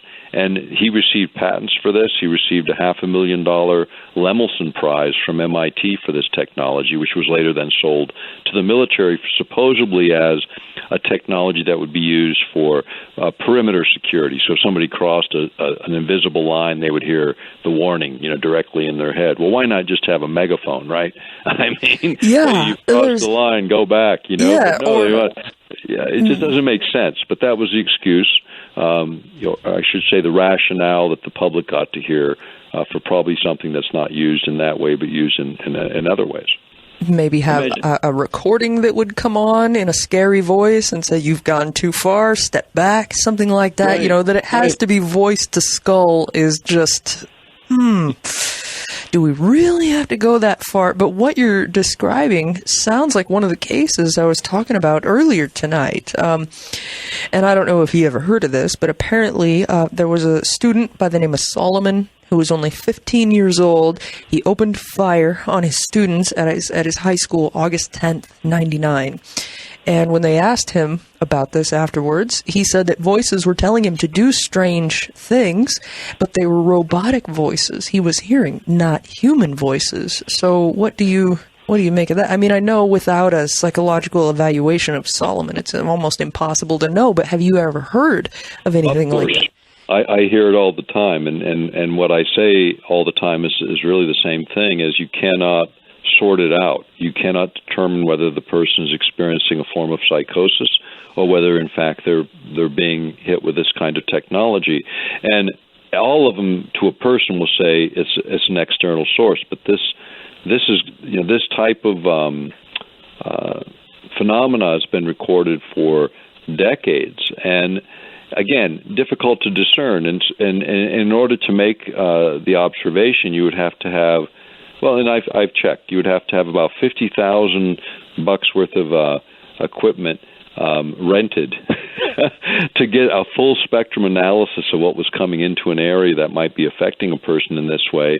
And then if they really were being affected by an external source, they would just simply turn it off until the experiment to observe it was gone. So there's really no way to sort this out, short of full disclosure and whistleblower mechanisms within government that allow people to come forward and express what's going on. Otherwise, you've got to wait for the Snowdens of the world to show up with that kind of disclosure. And I would bet that one day we will. We'll hear from someone inside one of these programs that recognizes this as the grossest violation of human beings, and will come forward with the evidence that shocks the world and changes the direction. That is the only way that I can see it happening. It's going to require someone from the inside of these programs to come forward and recognize their moral responsibility to not participate in these programs, and their ethical responsibility to the race of human beings on this planet that cannot be dominated by external controls in this manner. And that is the way it has to happen. Individual victims, I hear from people all the time, and number one, I can't help them. I don't have the ability to look at each of these things and do something. What I do is exactly what we're doing tonight. We're having a conversation about the root of the technology. We're citing sources. If people read the books I've written, there's hundreds of source documents cited, and these aren't conversations in phone booths. These are real academic studies, government reports, mainstream media reports, and information released under FOIA, Freedom of Information Act requests, that formulate and show the evolution and development of these very technologies we're talking about. This is not science fiction. It is science fact in the 21st century, and it's the greatest area of potential abuse of any technology that I've ever studied, which is why I consider this a very important issue. The flip side of this is what's the countermeasure? Everybody always is asking me that. What's the countermeasure? What can we do? The countermeasure is to awaken to your own capabilities, turn off some of the feed input that you're just getting almost as a non-voluntary reflex action. You come into the house, you turn the TV on. Quit. Start thinking for yourself. Start analyzing data. In fact, not just the data you want to know about, but look at the contrarian views of that same information. Otherwise, you just create a different kind of bubble for yourself. Right. That's what I try to do. As often as possible. Any news story, if I look at a news story and it's political, then even if it hurts, I have to go look at the other side and see what they're saying about it, so I'm equally propagandized. Right, and here's the thing about that, is most people don't do that. And so we think about how much information is available today. Never in the history of humankind have we had so much information available to us. And everyone going into this period thought, wow, this is going to be great. We have the most informed public we've ever had. No, we have the most polarized public we ever had, because people regulate the feed now to what they generally resonate with, gravitate to, and feel comfortable with, not the things they oppose, whereas mainstream media used to deliver a set of facts on both sides of an issue so that you would be informed. That's why when you think of freedom of the press as a fundamental aspect of Americans' way of life, of our Constitution even, it wasn't about saying whatever you wanted. It was about keeping the public informed so the public would be the government, would engage the process, and would regulate what happened. And if you think about the way news was reported for the first 100 years in this country, every town had one or two separate opposing viewpoints, always. There might have been even as many as 7 or 8 newspapers, and they came out and they called them rags, and they were like one-pagers, right? Mm-hmm. 1 or 2 page. But they would invigorate the debate on one side or the other, and then people would meet in the places where people met and have these lively discussions about those facts. That's the way news was supposed to come about. And it did have a bias, and it was understood that it had a bias, and the purpose was to trigger discussion, not to neutralize it and neuter it. And now what you see is push news. It's designed to push you in a certain way, to create a certain belief system. And the games that are played, the whole phrase fake news produced by the mainstream media, which is the biggest producer of fake news there ever was. But they point at the other guy as 3 fingers point back at them. And this is really it. And when you look at some of the extreme sides of the news networks, and what people say are the sources of fake news. Yeah, they're extreme in their views in many cases, but those are the groups that keep unleashing the information that eventually the mainstream picks up. Now, you have to screen through it and sort through it, but you have to do that with all of the data feeds. I don't care where they're coming from. You have to be discerning. You have to analyze it. But most importantly is to try, as difficult as it is to listen to the opposition sometimes, we need to understand the logic of people's rational processes. People don't come into these discussions believing they're lying, at least in most cases. They come in with the conviction, a belief system that's based on something. What makes it possible to reach a common ground is you come in with an opposing view. The answer should be to listen, to find out what the logic is that this other person, what took them there? Why do they believe what they believe? Once you know that, you'll discover one of several things. You'll either discover the information you're missing, you'll discover the information they're missing, and the third thing you'll do is you'll fill in the blanks, or they will, and then both people's positions will shift based on full information.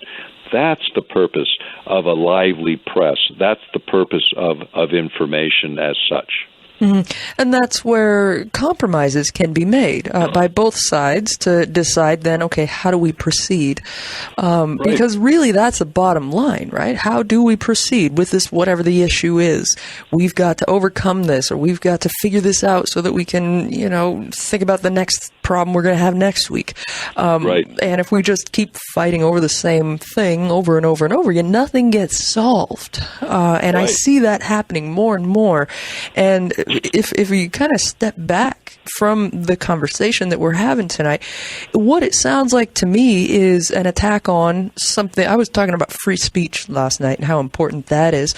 But another thing that is incredibly important is free will. And what you've been describing so far tonight, it sounds like a manipulation of a person's God-given free will. And absolutely. Oh, wow. Well, again, I'm not happy that I understood. Absolutely. This is what it is, because once again, the temptation, this is what it really boils down to, is temptation. Because Zbigniew Brzezinski wrote a book called Between Two Ages. He wrote it in, I think, 1973 when he was still at Columbia University. And this is before he was one of the formers of the Trilateral Commission, which people who follow these things, it's like the insider group for manipulating your politician. But he wrote in this book sort of what was going to happen in the next 50 years. And if you read the book today, you'd swear it was a history book and not a prediction, because it all came true. And within, I think it was around page 54 to 56, he gets into this whole mind control type of technology. And what he said was the temptation to use it. And the left would use it for for one set of rationales, and the right would use it for another set of rationales, but both would use it if they had the ability, thinking they're doing something good, right? It reminds me of a guy asked me a question in a lecture one time. He said, well, wouldn't it be great if we could just make everybody happy? And the answer is no. We have this range of human emotions as human beings because we need them. The fear emotion is necessary at appropriate times. Yeah. Anxiety is important to get you to pay attention to certain things, but it's not to be left just hanging. It's to pay attention and then resolve things. And human emotion is certainly complex. It's what makes us who we are. But allowing us to sort of ride with the emotion all the time is what we see way too much of society doing. Emotions are there to give expression to thoughts and then give power to them. This is what's very important. What I was citing earlier, those studies about emotional impact on DNA, and your impact on physical matter. Emotion is the power behind the words that carry the force of the words in such a way that it literally changes things. Negative emotions have as much power in them as positive emotions. And that's what we see manifest in our world is a manifestation of what fear brings you. A constant state of warfare, 6,000 years of warfare, 4,000 wars fought, most of it over religion as if God couldn't do it himself. Right. Really. Anyone who believes in a supreme being or entity has to believe also that they really don't need us to handle the killing for them. I think they can do it themselves. Well, no. And I would think any kind of a supreme being, if we are that supreme being creation, wouldn't want us to kill off part of its creation because we think the other side is wrong. I think that's exactly right. In fact, you can think about it as two parts of a pole. You need them both, the negative and the positive. How would you know what is good unless you've experienced what is bad on some level, and vice versa? I think that's just the way we as human beings play out our reality. For those, and I'm one of those that believe we're created in the image and likeness of a creator. Now, that's not a physical appearance. That's what we, in essence, are. I also believe that we're all connected to one another. Fundamentally, there are no islands in this creation. Everything is intricately and fundamentally, and now the physics proves it, absolutely connected. And that connection is what determines what happens in the creation that we co-create together. Well, if we are really listening to you tonight, Doctor, that means we've got to really think about it when we talk to another person. That's having an effect on them. And this is something that I'm going to have to seriously take to heart because I get on here 5 nights a week and talk to all of you. We got to take another break, but we will be right back with Dr. Nick Begich. We'll open up the phone lines here in just a little bit, but I have a few more questions for Dr. Begich, and a few of you have sent me questions into the wormhole, so we'll get to those as well. Welcome back, Doctor. So there's this buzzword that I hear around quite often, and I have no idea what it means. You'd be a perfect person to ask. What is biofeedback?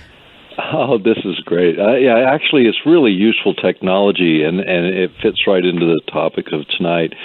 Biofeedback is the idea of creating some kind of a signal that tells you sort of when your body is doing something. And biofeedback in the course of the mind, neurobiofeedback is really a powerful technology, and I'll explain kind of what it might look like and what it does look like.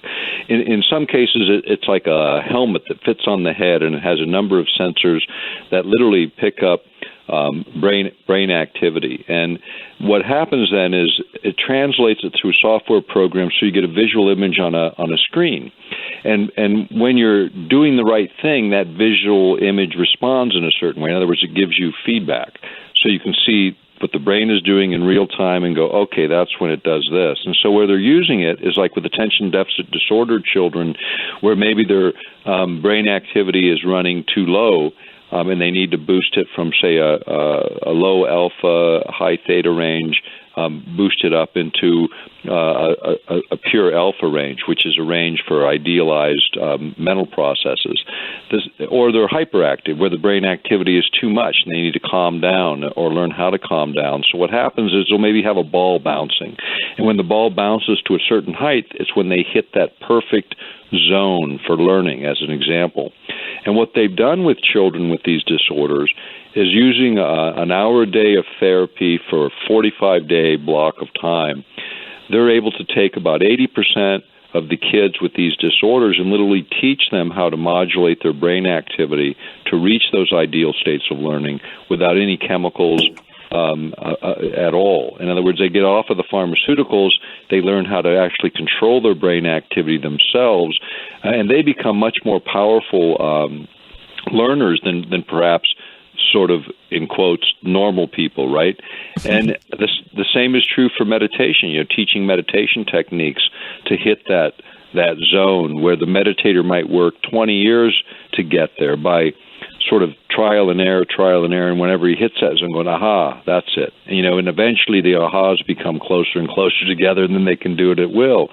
With this kind of technology, in 30 to 60 days, a person can learn how to control their brain activity to those meditative states as efficiently as somebody studying for 20 years, because you get feedback. Now, it's not creating any signals in you. It's just monitoring what's going on already in you and then giving you a bit of feedback, some kind of a visual or audio cue that says, okay, here you are.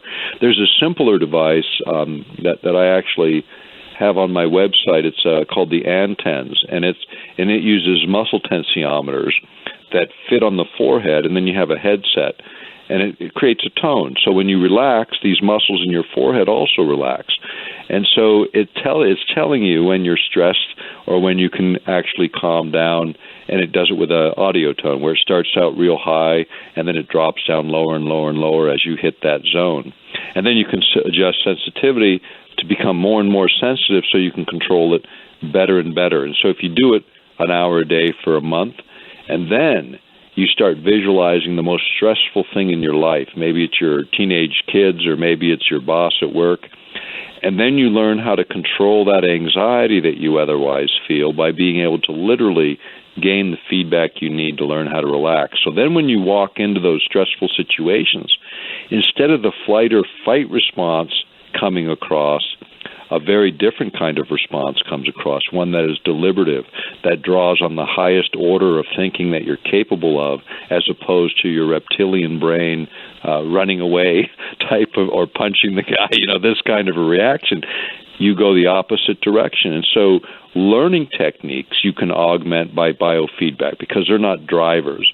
Now, there's other technologies that literally drive you into specific desired states, and those are much, much different. Biofeedback is probably, in my opinion, one of the best ways to learn how to control your own mind for relaxation, for meditation, for accelerated learning.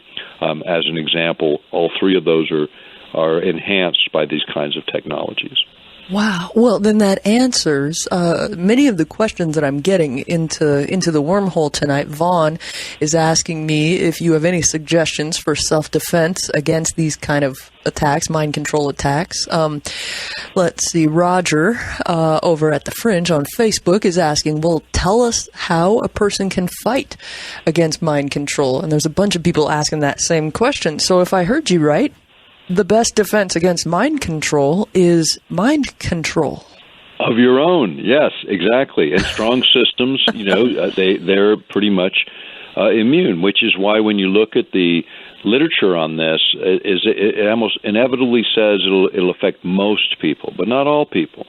Mm-hmm. And people who can recognize their own processes and fall into that calm state of reason, if you will, are more equipped to deal with what life throws at us normally, and allows us to then, again, take control of our own emotional state and use that emotional state to fuel what we do with our creative minds, as opposed to just sort of falling into it and just sort of drifting along with the swill of the media and the things that really bring that anxiety about. And there isn't anyone that doesn't experience some level of anxiety in life. This is, again, a normal, natural human attribute that we have. It allows us to understand the opposite extremes as well.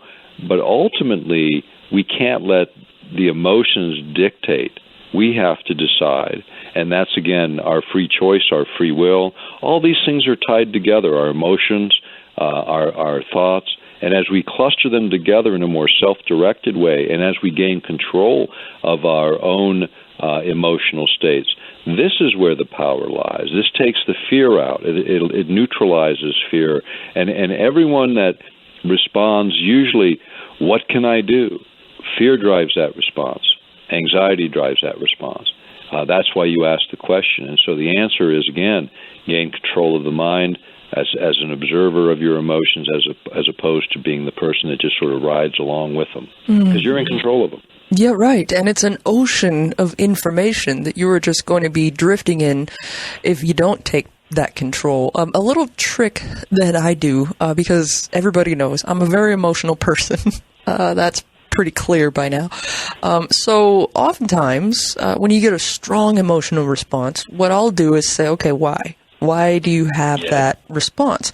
And then it usually comes down to an action that needs to be taken. And there's another movie out there called The Game with one of my favorite actors. And he says in the movie, well, action is taken and confidence is restored. And I love that quote from Michael Douglas. And I use that quite a bit because oftentimes an emotional response, a strong emotional response that indicates some kind of helplessness, means without saying anything that you're in a situation that you're responding to and we don't know what to do about it. What to do about it. That's the key right there. So if you can stop, ask yourself, why are you having an emotional response to something? What could be done? All right, write a list. Do those things, and you just may. I mean, it won't solve every problem in life, but it's a way to take some steps to avoid being tossed on the current of information. Right, and riding that wave. And here's the difference is as soon as you notice, see, that's the point, is you notice the emotion. You allow it to play out because it's legitimate, but at the same time, you become the observer and the controller of it at that moment. The moment you observe it, you control it. And that is the simplest secret of all. And the action ingredient to this is extremely important. You know, I was in a conversation years ago with a priest, right? And I was raised Catholic, and I was supposed to be confirmed, and I just wasn't buying it, so I didn't get confirmed. And he says to me, the priest says, "Nick, you have to have faith." And I said, "Well, explain to me what faith is." You know, and he couldn't. And I said, you know, I find this kind of difficult. You're asking me to believe in something that you can't even explain to me. And so that was sort of the end of it. But I didn't let it go at that. And what I think faith is, very simply, it's acting on what you know to be right and true and taking a step in that direction. That's the step of faith, knowing and then acting. And that action returns your power to you. And the Michael Douglas quote is great because it returns your power to you because now you are taking the actions you can. And there's some things you can't. I mean, there's some things beyond your control that require, again, an observation. All right, I can't do anything about this circumstance except understand that's the source of my anxiety. I can do something about my anxiety because that still is my choice. But again, it's making the observation that gives you the power of it, and it works very simply that way. The goal of disinformation, if you will, is to keep you in this agitated state, to keep you in this flight or fight response, so that you'll drift in the way the wave wants to take you. As soon as you resist, it just fractures everything, and it returns to you your personal power. And again, biofeedback is a return of personal power using technology to just tell you what you're doing, to give you a feedback to broaden the sensor that you aren't. In other words, to look at factors that you cannot clearly see by measuring, for instance, muscle tension. You might not notice that, but the sensor certainly does, and even in a subtle level. So again, it's feedback, and then it's your own self-feedback when you observe emotions and begin to say, okay, what's causing it? And, the last 6 or 8 months, I've been doing that a lot more than normal. Anytime I experience anxiety, I stop and I pay attention. And that's the other secret, paying attention, because most people don't. Pay attention, notice what it is, and then make a determination. Is there a list I need to make? Like you were suggesting? Yes, exactly. Or is it something I have to accept as sort of beyond my control, but I can recognize that's the source of the anxiety, and then I conquer the anxiety by understanding it. And I think this is really a lot of it.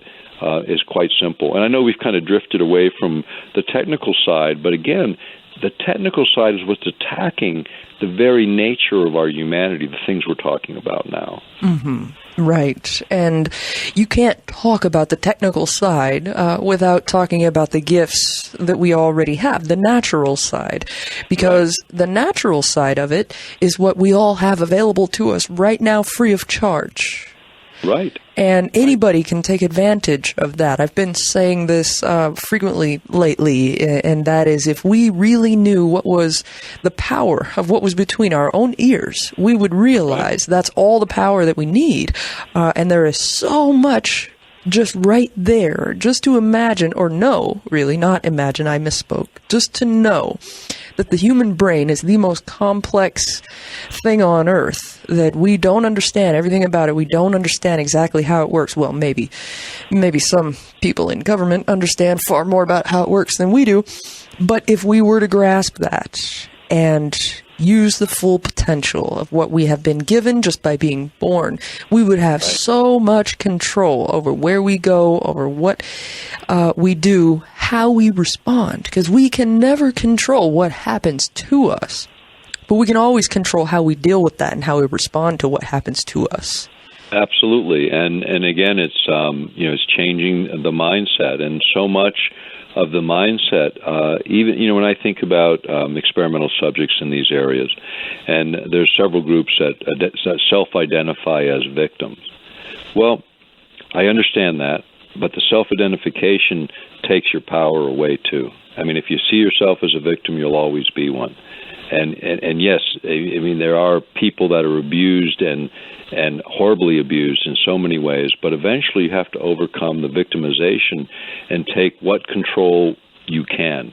And each incremental step of taking back your sovereignty as a human soul is a step in the right direction. And there's no big leap that you can make. I mean, that I've seen at this point. It's really it plays out in your own internal and external drama as a human being functioning in the world. Whatever comes at you, how you interpret that. My oldest son is and his wife were talking one day, and they were, and I never really thought about it, I mean, I never really think about this stuff in this way, but they said, my son came to me and he said, Dad, it's amazing. He goes, the most horrible things can come at you. And I mean, just totally horrible, where everybody else would be just going, oh, this is horrible, this is terrible. And within moments or within a few days on an extreme thing, you completely turn it around and see the positive attributes of it and incorporate them and move forward. And they go, how do you do it? And I started thinking about that because it's like breathing. When you're breathing every day, you don't really have very many conversations about it unless you live in Beijing, right? You're right. Right. And it's the same about certain attributes that I just assumed, kind of everybody does it, and they're bad assumptions. And you just start to discover that, not everybody does it, and it takes someone to point it out. How do you do this? And then I started thinking about that, and this is where it started. It started with my father's disappearance, and some people know that story. He was a congressman. He disappeared on a flight from Anchorage to Juneau. Nothing was ever officially recovered. Poof, gone. And so you have this sort of missing in action sort of sense. I was 14 at the time, and I watched how people dealt with that. And people dealt with it very differently. And I think about my grandmother, that for the next 20 years, never got over it, right? I mean, to lose a child is something you just don't get over very easily.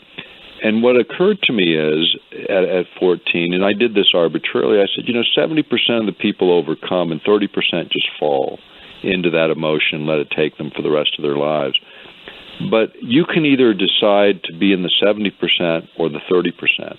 And you can decide to do it right now or you can do it later, but you're going to do it because that's how life comes at you. And so for me, at a young age, I recognized that I have to recognize, I have to make choices. And in those choices, I would get my power back.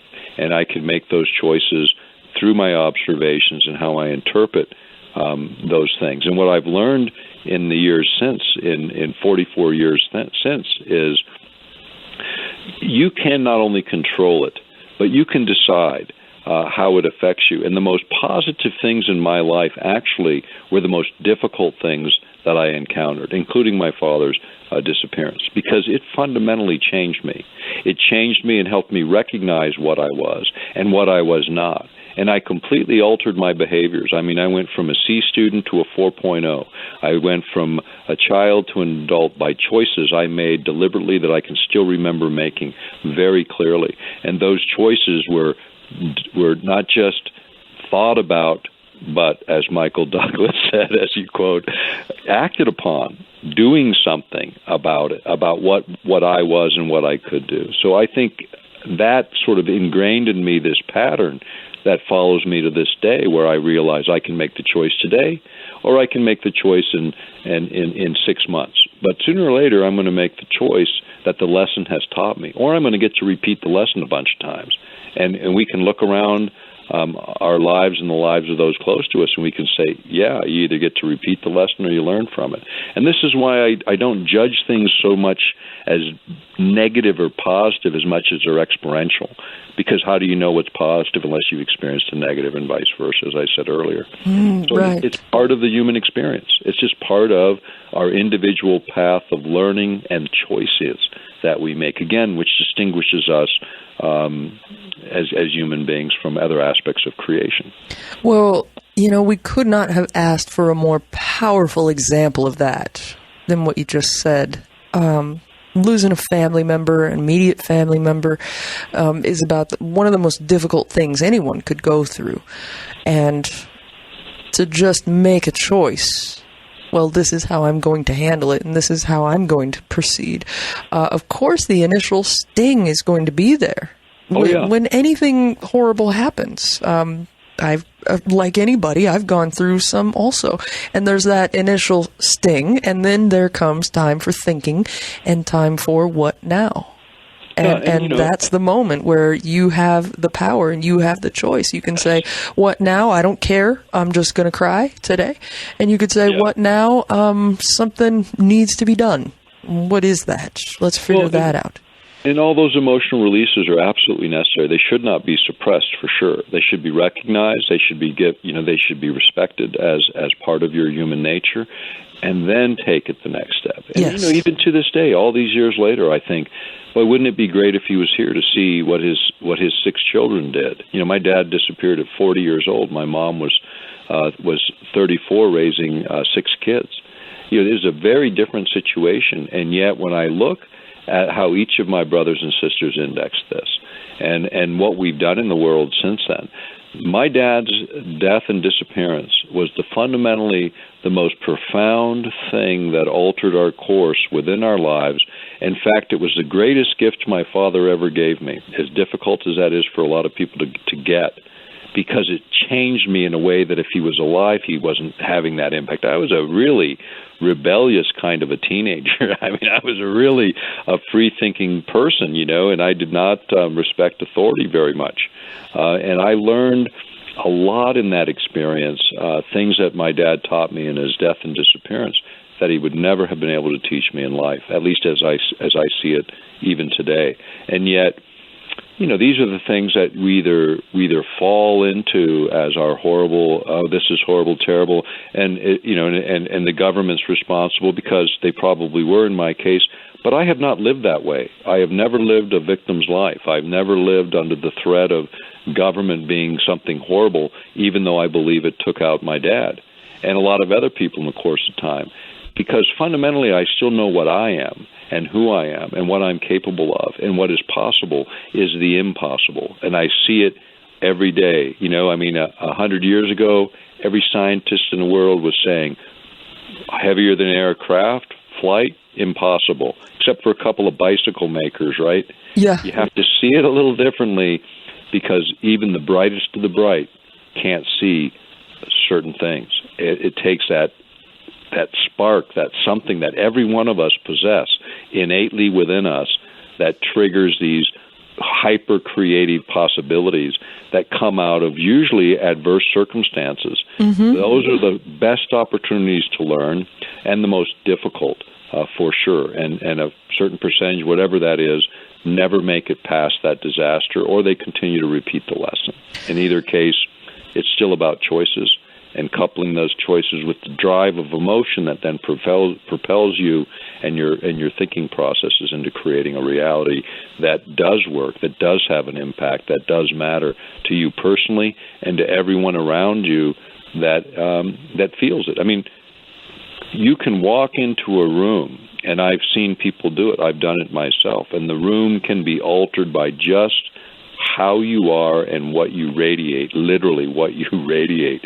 And I think that's, again, the opposite is also true. And we all can recognize that when you pass that person that just, like you said earlier, creeps you out, there's something there, right? And then later you find out that's the guy that did whatever horrible thing happened that day, right? Oh, yeah. Yes. And this happens because we perceive on a much deeper level than what the external senses and what our mind will accept. And that's, again, it's tied a lot to our belief systems. Well, and we should recognize that and not look at that as a bunch of woo-woo. And also, you remarked on the spark that we all have.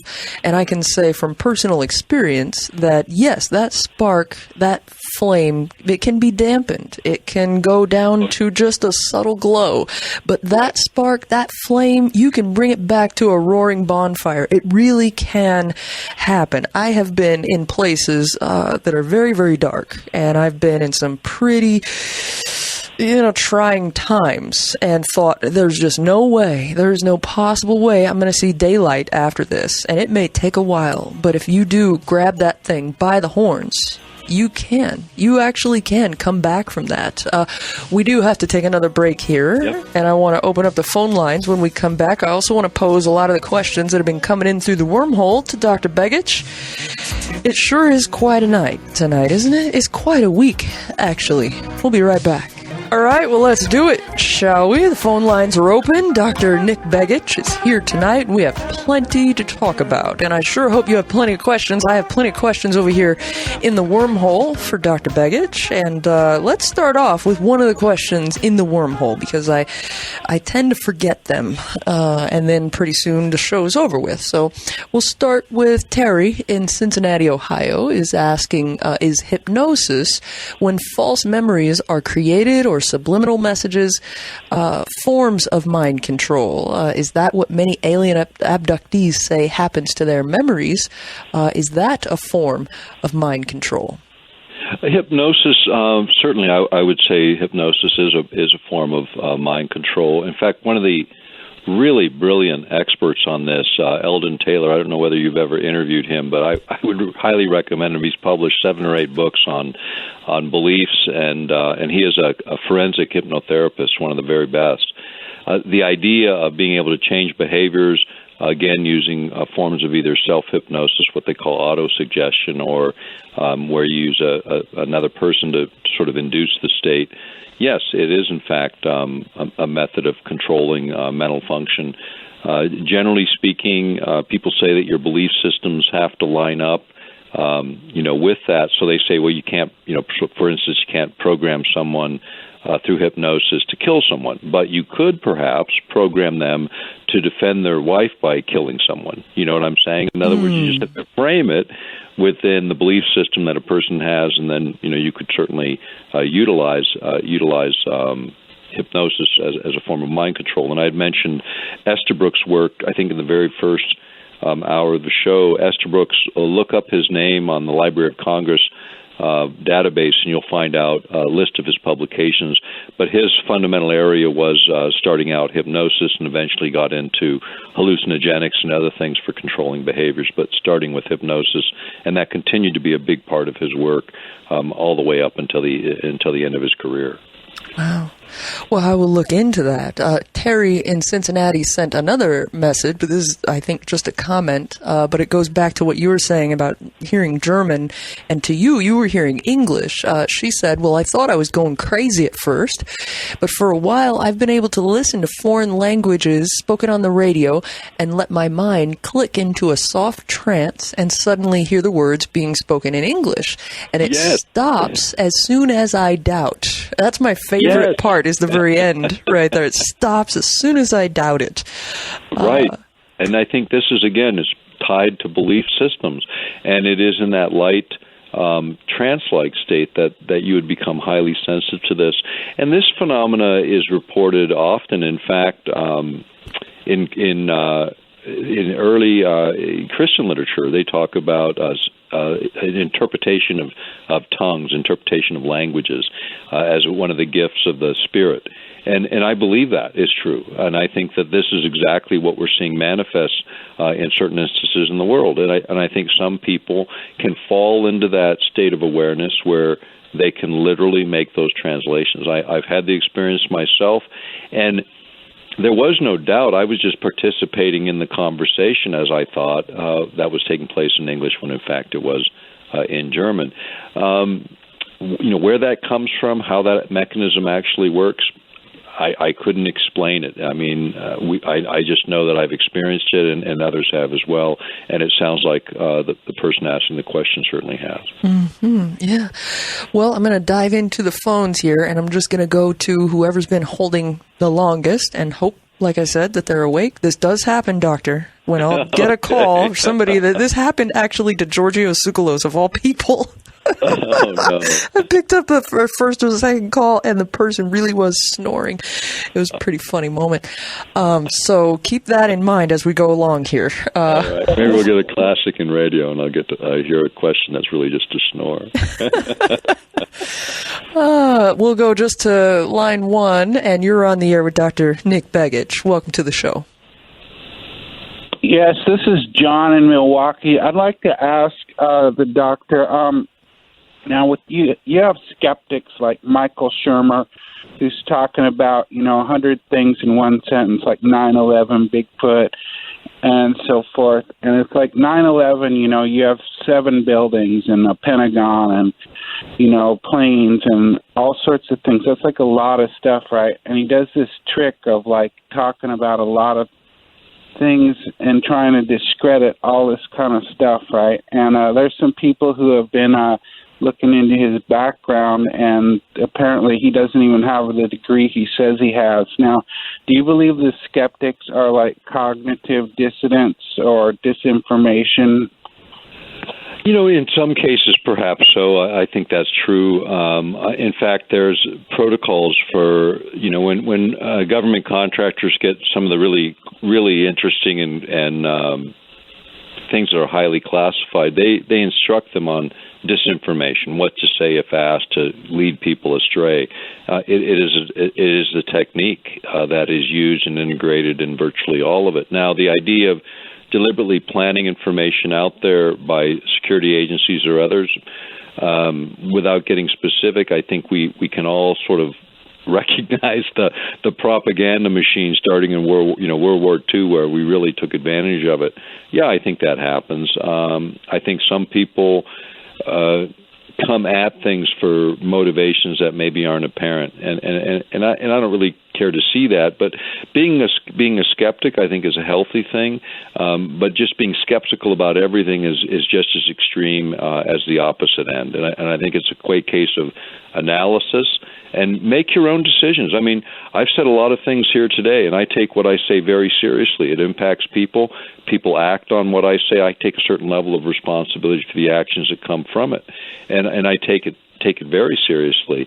But I say to everyone, don't take my word for it. Look up some of the sources in my books. Look them up yourself, and then draw your own conclusions about what they say within their full context. And I challenge people to do that.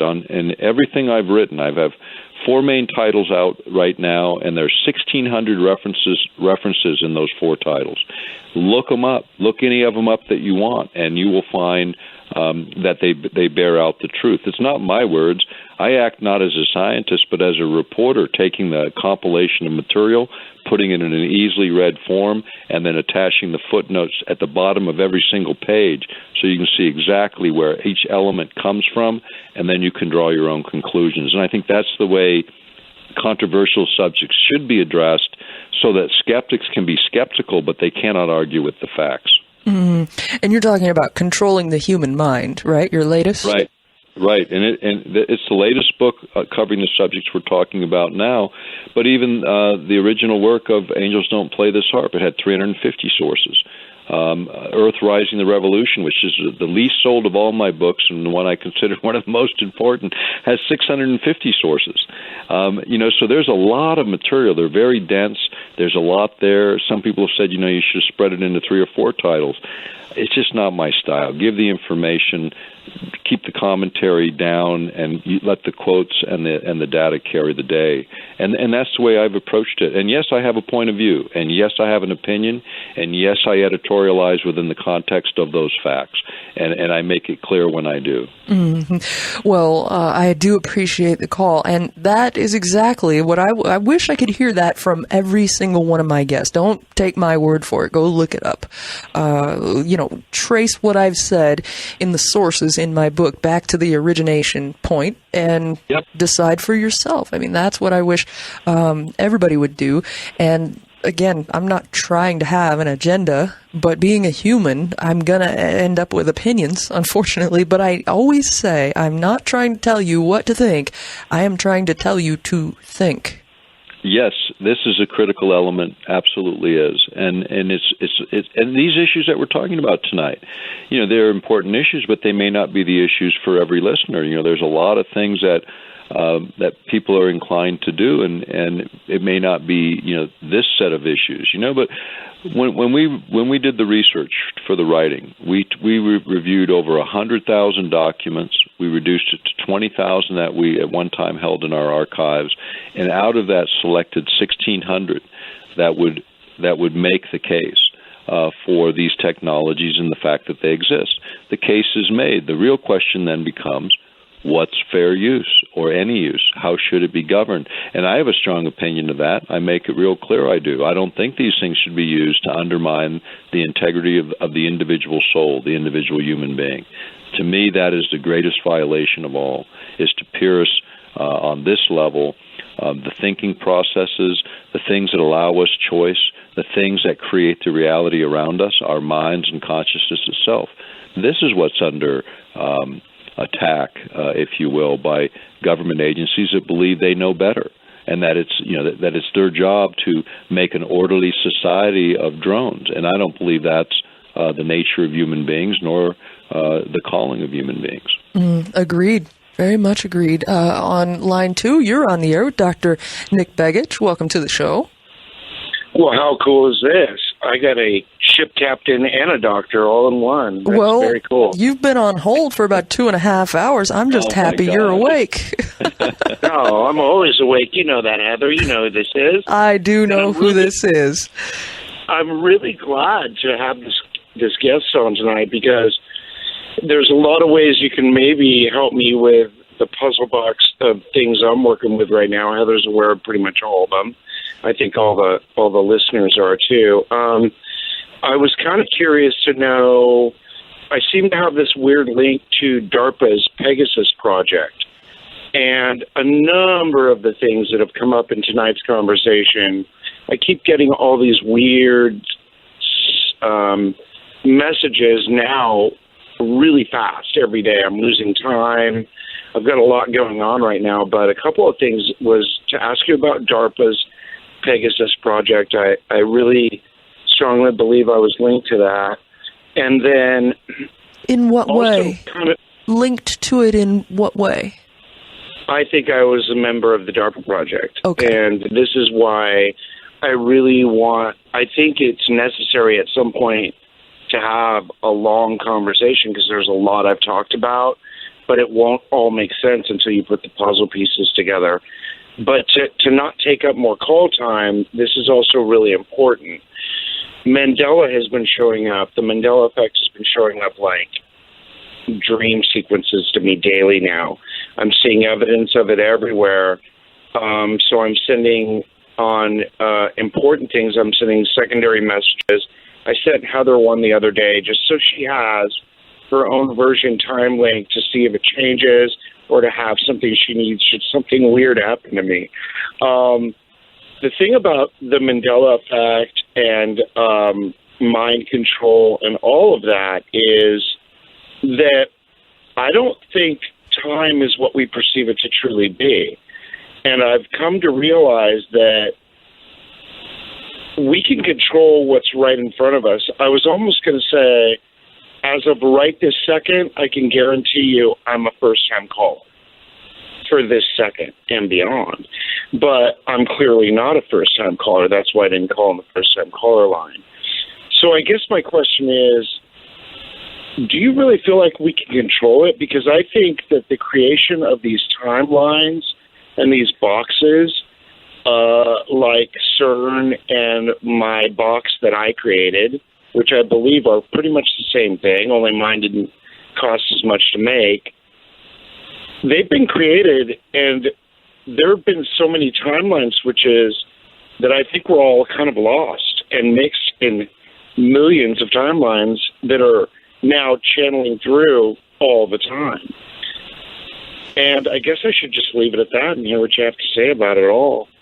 Well, let me comment a little bit, because that was more of a lot of things wrapped into one kind of question. But what I would say about DARPA, first of all, is we had a closed conference, not open to the public, where I had brought in a number of experts from around the world to talk about this very subject. And one of them was actually Bernard Eastlund, who was the inventor of the HAARP system. And I got to know Dr. Eastlund fairly well. Up until his death, we had an ongoing dialogue. And when he came into that conference and talked about even coming, because I had invited people that I knew at least 10 years, that they had overcome a great deal of adversity in their professional careers and maintained an ethical standard, and they got the invitation and they came together and they knew that it was going to be on the mind effects issue. In fact, my book on mind control was sent to each of them, which several commented was the biggest compilation of all of the data in one place in an easy readable format. But what the nature of this was at the time, Ben Eastlund talked to Tony Tether, I believe was his name, and he was the director, the top guy at DARPA. And when Ben accepted the invitation was when DARPA was no longer laughing about mind control as a concept, because they were already deeply embedded in it, doing research in this area, and they were very, very interested in learning as much as they could. When I think about some of the others in that conference, we had Alex Kavarenan, now also, I believe, deceased. He was the former head of the biophysics lab for the USSR Academy of Science. The last 10 years there was a USSR, and he was one of the most brilliant guys out there. In fact, I just found, as I'm packing and moving, I found the discs of the various presentations from that conference, and I'm going to be posting those on my website because they are fundamentally the most important things, and they have never been released to the public since over 10 years ago. But now 3 of the people that were participants in that conference are deceased, and these were very important comments because they bring into form. Alexander Kavarenan, as an example, what triggered him to even be interested in this area of science was watching a demonstration of the paranormal in Russia when he was a teenager. And Alex is a visiting professor at a half a dozen universities in the United States before he died. But this guy took and figured out the physics behind these events and actually delivered a presentation discussing the physics behind these various things that we call paranormal. Now, I want to say something about Mandela's also that you raised. There was a very interesting experiment that I saw at one time, and what they did is they took the head of a drum, that you would beat on, and they covered it with silica sand, really fine-grained sand that you'd use in like a sandblaster, and then they mounted a speaker underneath that drum, and then using the voice, just shifting through the various tones, including the ones used in certain types of meditation, the sound waves created the form of Mandela's within those sand grains. In other words, cymatics, yeah. Yes. And so this is really important because when I think back on when I first got interested in this whole area, it started with a conversation I had with one of my mentors, Rayo Michaela, where I was talking about sound waves being generated by different sources, and then the wave fronts interact and form geometric shapes in three-dimensional space, and those shapes can have an effect on our physiology. And this conversation took place when I was 19 in a conference in Atlanta, and that triggered a long dialogue with Rayo that continued until he passed away a few years ago. But the idea of Mandela's having something within their form, I think, is true, based on what I saw demonstrated in this kind of a demonstration. So it's interesting. As far as the specific program that you mentioned of DARPA, if I've read about it, it just slips my mind. But DARPA's interest in these areas is well documented. If you just go and look at their RFPs, their requests for proposals, where they solicit the general public to come up with proposals. Now, those aren't generated in a vacuum. They don't just come up with an idea and say, let's go get a proposal going. Somebody comes to them and says, hey, we've got this great technology. This is what it'll do. And rather than issue what's called a sole source contract, they'll do a request for proposals, publish it in the event that some other aerospace company or some other technical science company that's reviewing those proposals says, oh, wait, we have something similar. We want to bid.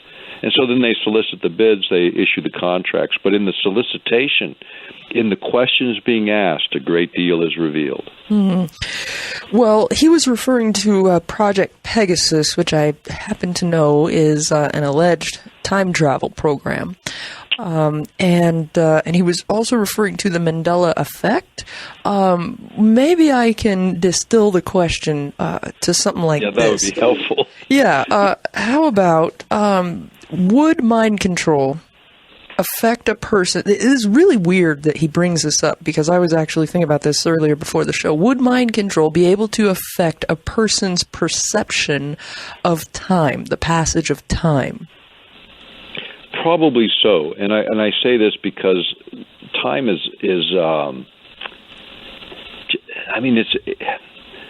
I would say it's mainly an illusion that things happened instantly and we perceive a sequence of events. Mm-hmm. And how we perceive those sequence of events is dictated by a lot of things. Could you alter our perception of time? I would say yes, you probably can.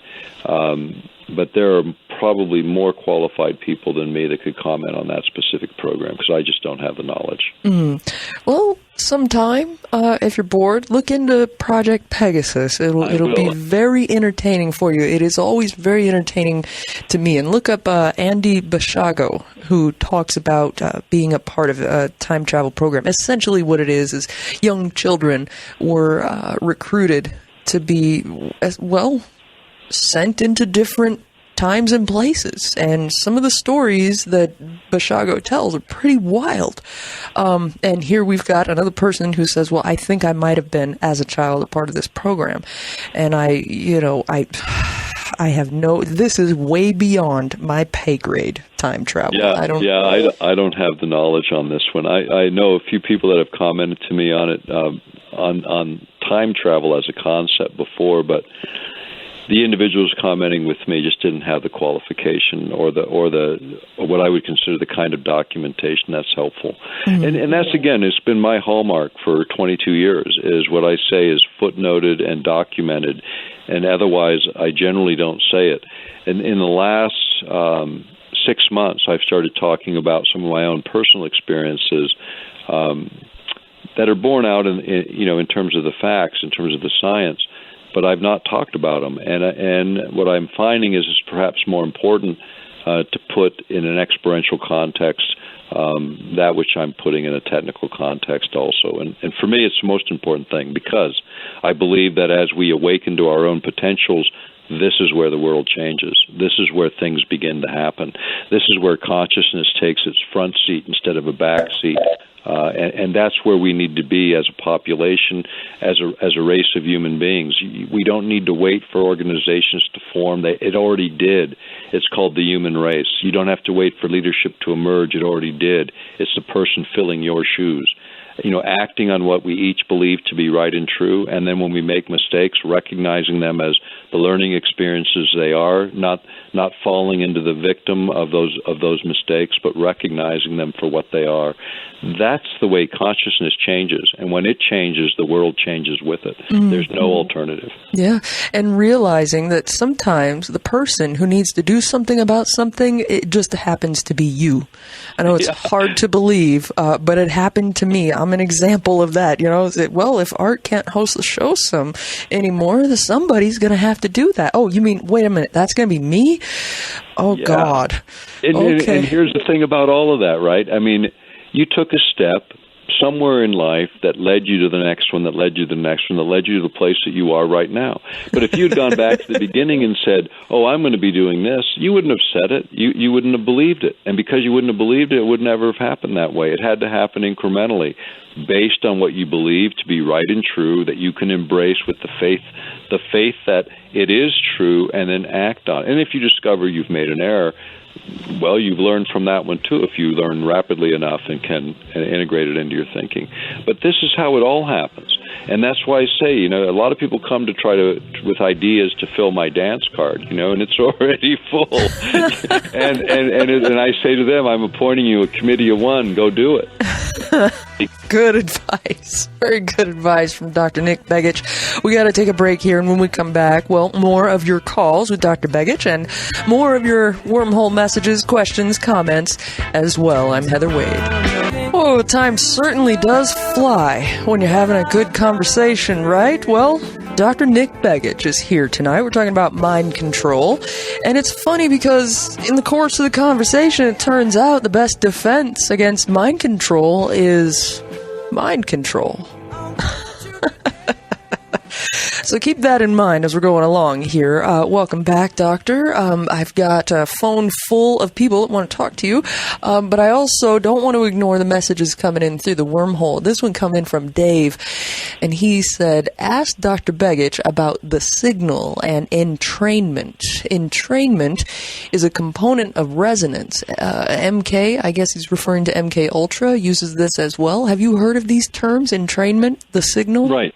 Yeah, and this is, again, it would be an FFR, a frequency following response. And what happens is you can, on any electromagnetic carrier, you can send a signal that will, that the brain will lock onto, that it will begin to follow. And as it follows that signal, the brain state changes to mirror it, to mimic it, to be entrained by it. So literally, it drives the brain into a specific state of consciousness, so you can generate fear, anxiety, or even more positive emotions. Now, there are devices, light and sound devices, and you'll see information on this again on my website at earthpulse.com, but these are drivers, so these are different than the biofeedback we were talking about in an earlier hour. These are not just picking up a signal from you, they're doing the opposite. The flickering light effect is utilized in these devices, and also what's called binaural beat, or which is a signal that the brain will also recognize. And what happens with binaural beat, for example, we cannot hear in these very low, extremely low frequency signals in the, say, 1 to 15 hertz, in that range, or pulses per second. But this is the range where the real action is in terms of the alpha rhythms, where idealized sort of the zone for writers and the zone for everyone falls into that range, ideally for learning and so on. The theta range, a little bit below that, is the range that you're in when you're sort of half asleep and half awake, where you're consciously dreaming. This is also the predominant brain activity in children between the ages of about 3 and 6, which explains why they have difficulty sorting out reality from imagination, because it's the way their brain actually functions. And then we label them with all these different disorders instead of just saying what it really is called childhood and normal development. Yeah.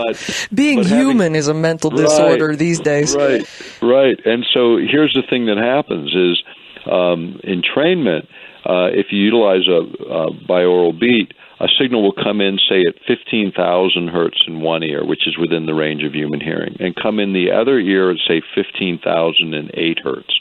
They'll self-cancel and leave you the difference, which the difference between 15,000, 15,008 is 8. 8 happens to be the very low end of the alpha frequency. Your brain will lock onto that and entrain to it.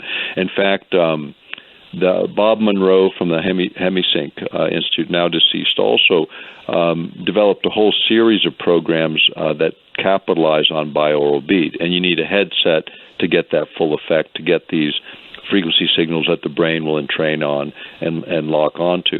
The other is the flickering light effect. And if you have any history of epilepsy, you cannot use these devices for obvious reasons. You know, the flickering light will trigger in many people epileptic seizures if they have that predisposition. But what they'll also do, you can flicker the light at, say, 8 hertz. It'll go through the optic nerve. The brain will then lock onto that signal and begin to mirror it. So you can literally change your brain state by external means that are under your own control. You can also use these devices. Some of them come with where you can jack in an audio cassette, so you can make a voice of your own subliminals, if you will, and your own information that you want to integrate into your thinking processes, and then using the flickering light and the binaural beat effect fall into that super suggestive state. And you trust your own voice more than anyone else. So your own subliminals coming in your own voice to enhance certain behaviors or dampen behaviors is very powerful when the brain is in the right state of awareness. So these devices are useful, and that's essentially the explanation of frequency following response as it relates to brain entrainment. Wow, it's so fascinating. There are so many ways for a person to get control of their own mind, whether they feel they're a targeted individual or not. There are plenty of resources and methods out there because not every method is going to work for every person, I would imagine. So, a person could try different things until they land on something that works. But I just got the pleasure of having a conversation with Nancy McMonagle, and she works very closely with the Monroe Institute, and the things she had to say about Hemisync and how it's used, and questions that a person can ask while they're in that state and get great insight into problems that we have. It was just fascinating. So I'm on board, absolutely on board for all of that. Let me see, where are we going to go to? It looks like on the first-time caller line, you've been on hold there for quite a while. You're on the air with Dr. Nick Begich. Welcome to the show. Hello. I'm really enjoying your show, or you being on. And Heather, you're doing such a beautiful job. I really love what you're doing. Oh, thank you. I thought I wanted to ask Nick, did I hear you say that something about maybe we become transparent as sunlight? To have nothing to hide. Did I hear you say something to that effect?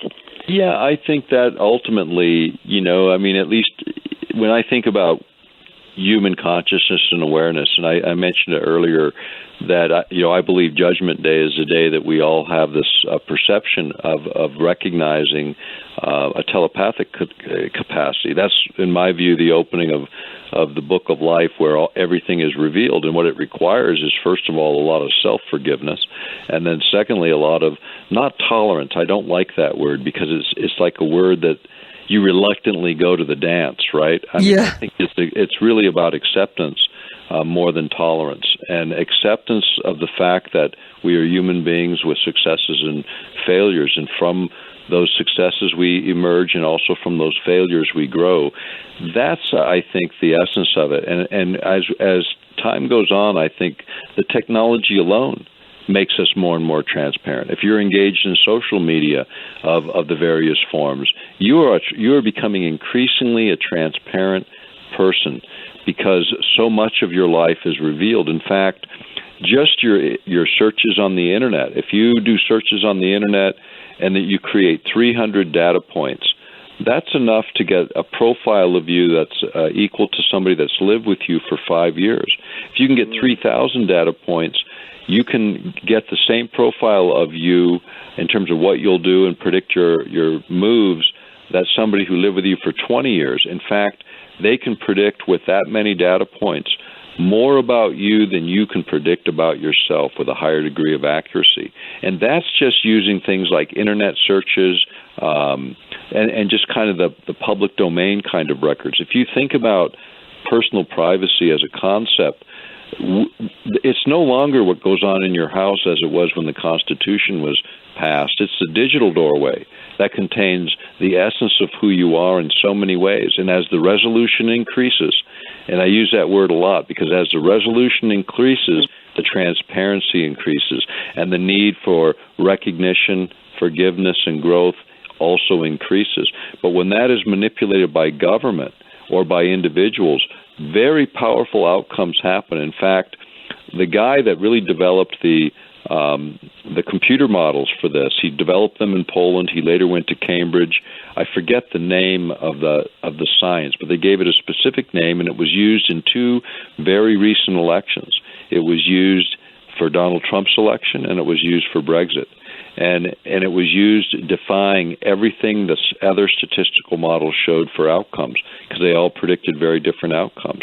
But they were able to drill down and define personalities to the point where they could tailor messages specifically for you, utilizing your various data points. So transparency already exists to a certain level and a level that can be highly manipulated.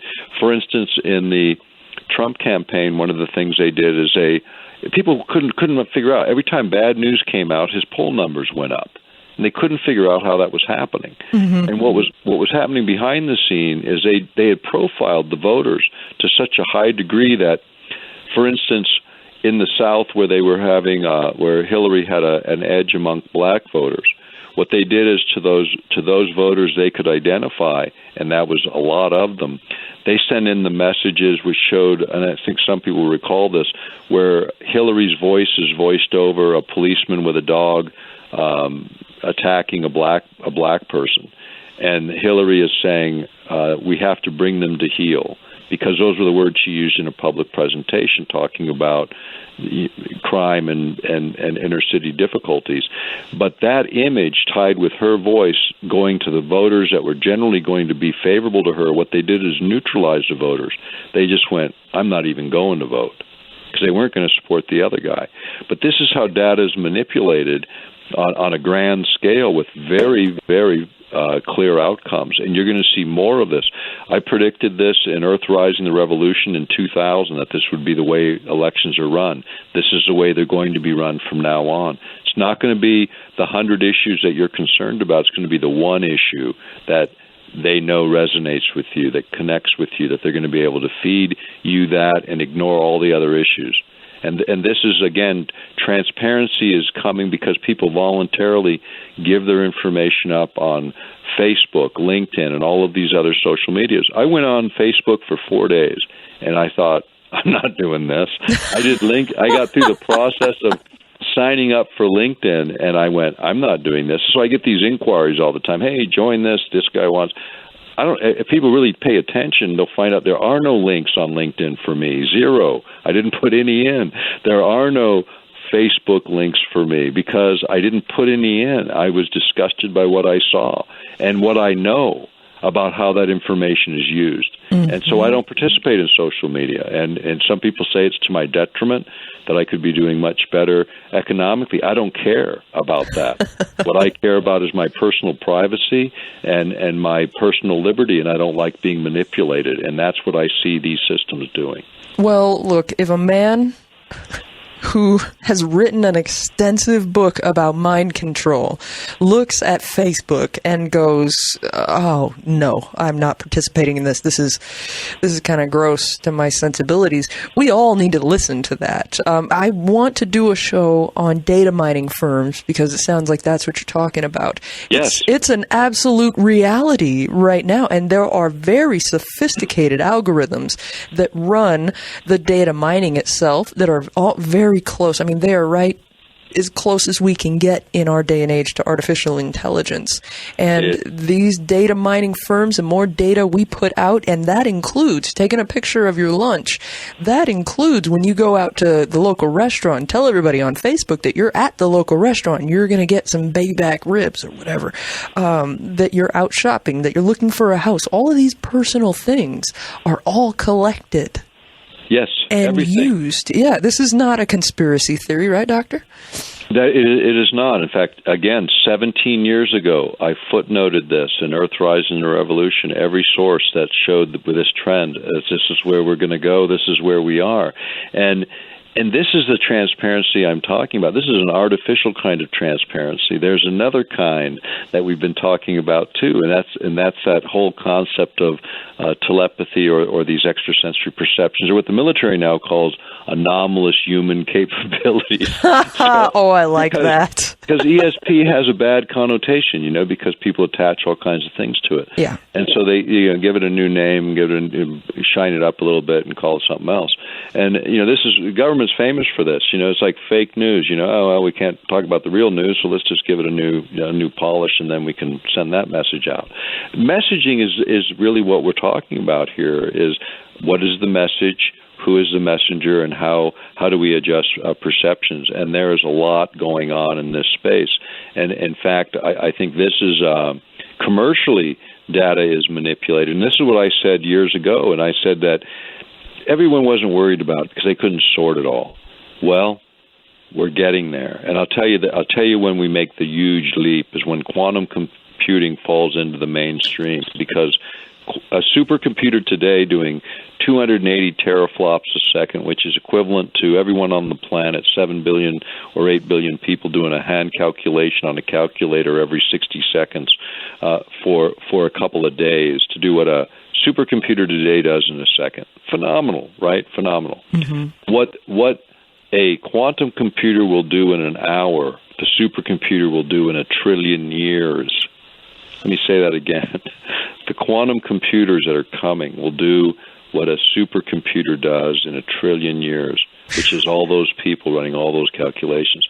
Now, what does that do in terms of profiling? This will seem supernatural, the ability to predict the future, but they'll always be a little bit off, so over time, the predictions will become maybe less accurate. But the point of the matter is, people will become more and more dependent and more reliant on these systems, becoming a greater part of, if you want to call it, a matrix of cultural function, as opposed to the independent function of what I believe our founding fathers were all about. It was about the individual, not the squishy collective. It was about reaching your highest and best potential as a human soul, and then expressing that in our experience and assisting by our living experience others to achieve the same. That is the empowerment of a democratic republic. That is the empowerment that our founding fathers embraced, that we have lost in the squishy collective that has been created of dependence on these external systems. And our transparency isn't for our evolvement. Our transparency is for our manipulation and control. And that is so opposite, so upside down from where things started and where they should have gone. Well, that makes us all targeted individuals. Yeah, absolutely. And it's just a matter of degree, or maybe a matter of recognition, But I think we all are, on a certain level, either commercially or politically, targeted for outcomes. Mm-hmm. People don't, in politics, it's all about outcomes. That's what polling and spin is all about, which is now the hallmark of modern politics. It's not about quality and content and character. It's about what do people want to hear and how do we spin the message. That is absolutely upside down. That is not what societies need. What we need is truth, transparency, reality. I mean, I look at the recent elections in the United States. What was it really about? It was about authenticity. You looked at all those candidates on the Republican side, and there were the robots, and there were the parrots, and there were the script readers. And then there was the one guy who had all the blemishes and all of the scars, but he was authentic. At least he was perceived as authentic. I think about the Democratic side. If Hillary hadn't had the the front-loaded delegates, it would have been Bernie Sanders. And why was Bernie Sanders so attracted to so many? Because he appeared authentic also. What he said he actually believed.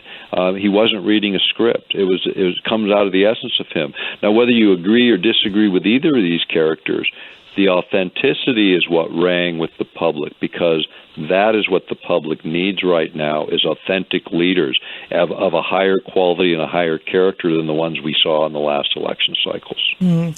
Well, there's just so much around us that's fake. People are screaming for anything that's real, whether that's something they get to eat, whether it's a person that they talk to, whether it's where they get their information from. People are looking out there, and they're hungry for something, anything that's real in this world, because more and more and more things just come across to us, as fake, and people pick up on that. People pick up on that right away. In fact, one of the things when I asked Art, okay, so I'm going to host the show now, exactly how in the world do I do this? You want to know what his big secret sauce is? Be yourself. Yeah. And everyone else is taken. Be yourself and be honest and have fun. And those two things being first, be yourself and be honest, are first and second for a reason, because he said, look, people just are hungry for something real, and you have to be real. And that's it. If anybody wants to go out there and get in radio, there's the big secret. I absolutely believe it. And, I did this segment, and it was titled by the guy I did it with. It's called Breaking the Zombie Trance, and it's on technology and a different way to perceive things. And I did it with InfoWars, with Alex Jones, who I've known since he started over 20 years ago. And a lot of people got really offended that I would appear with Alex. And, Alex is an excitable guy. He covers a lot of issues that other people don't. And you know what? I'm not making the judgment. What I am doing is delivering my message within the context of the opportunities to present. And over dinner on the last night I was with him, we ended up in a conversation about some of the things we're talking about tonight. And he wanted to film right there in the restaurant. Instead, we did it the next day, and it was supposed to be a 10-minute segment turned into 45. But it was so contrarian to what I would have expected to do, and yet it had the highest positive responses of the 5 segments I produced with his team down there. And what it was again talking about my own personal experiences as I apply them to the work that I do, as a way of seeing. And I've said it, my slogan since I began was changing the way we see the world, because that is the only way the world truly changes. And so there's methods, there's ways of doing that. And I mean, I posted the link on my website again, because I think it's an important one that really gets to the meat of what motivates people like me and allows us to walk through some very dark areas of research, but not experiencing fear in the process. I have never experienced fear in the work that I do. Now, I have for a lot of other reasons, but not for this work, because I do it with confidence and with knowledge. And that dissipates the fear, and that's the big message of this evening: is let go of the fear, find a way through it, recognize this is the fiery furnace of life. It's what refines us into the gold that we become. These are not negative experiences; they are part of the burn process to refine who we are as human souls. Very, very well said. And I hope Alex heard what you were saying.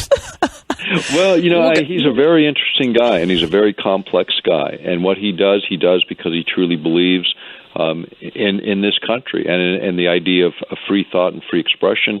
And you're going to see him continually taken out of context and villainized, because he is having an impact. And, I mean, I look at his Alexa ratings in terms of his web traffic and connections and so on. He's close to NBC. And he has actually almost twice as many links as NBC. which tells you he's having an impact on people's thinking and processes. And I will always do programs with people that invite me to do these, because it's an opportunity to have that healthy dialogue that gets us to a finish line at some point. We don't have to agree with everything everyone says, but in fact, if we do, somebody's lying, because I've never met two people that agree on everything. You're right. Talk about authenticity, right? On line 3, you're on the air with Dr. Nick Begich, although we're coming up on a break, so I may have to hold you over the break, but you're on the air. Well, thank you. You're doing a great job tonight, and please hold me on the break. Before top guest here. I only wish I was there interviewing with you. Nick, first off, I want to say that your picture looks a little bit like Michael Caine in this on the website here. So you were discussing him earlier, Heather. But before I get into my questions, you have consulted with the military, you've consulted with private industry. Have you been a member of the military or under any kind of government contract? Well, we're going to have to hold the answer. Never. Well, no. Okay. Well, we got the answer to that. But I am quickly running out of... Well, no, hang on. I got to take a break, or the break's just going to cut us off. So please stand by for me if you would. And when we get back, well, you both will still be there, and we can talk then. We're quickly running out of time tonight. We'll be right back. Well, the phone lines are open, and Dr. Nick Begich is here tonight. We're discussing mind control, and we're in the middle of taking your calls right now. So we're in the middle of a call right now. So I'd like to welcome Dr. Nick Begich back to the program. Welcome back, Doctor.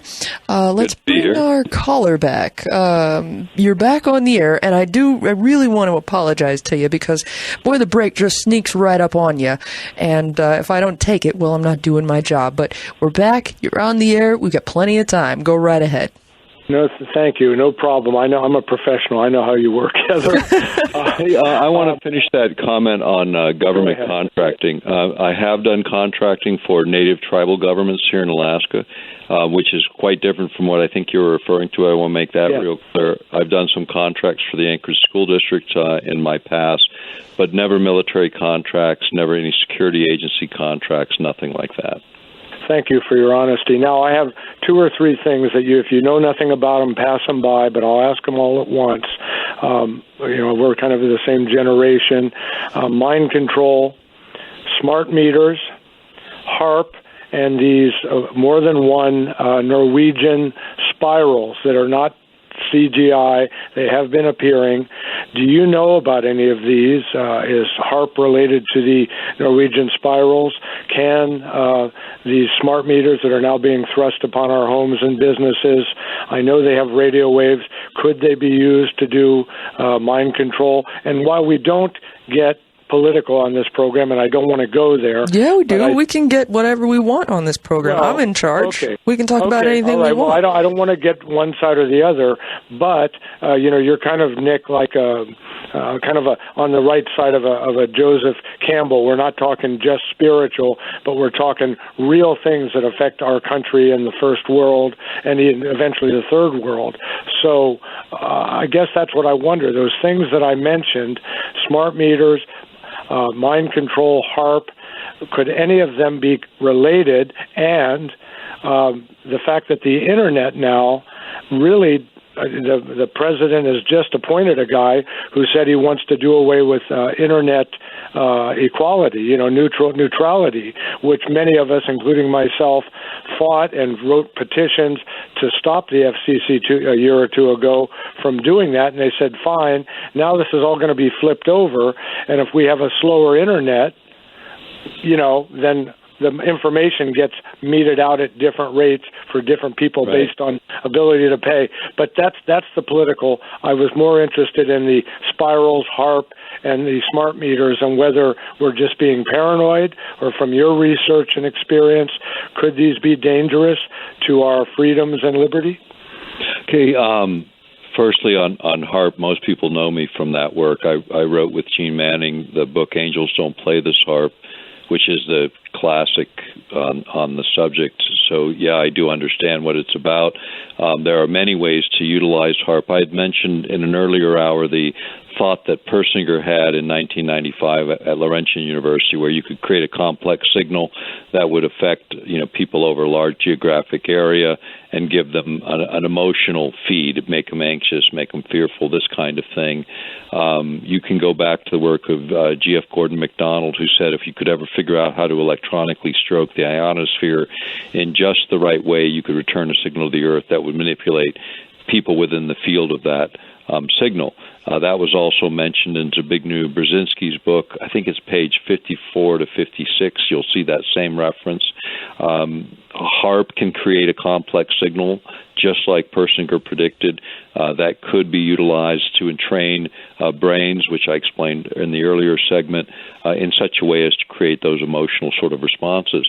But what I will say about that is, according to Orienteer, a Russian military journal, and Perimeters, the U.S. Army War College journal, any electromagnetic carrier can carry a signal to manipulate the behaviors of people. This includes smart meters, the internet, telephones, the power grid, radio, TV, and so on.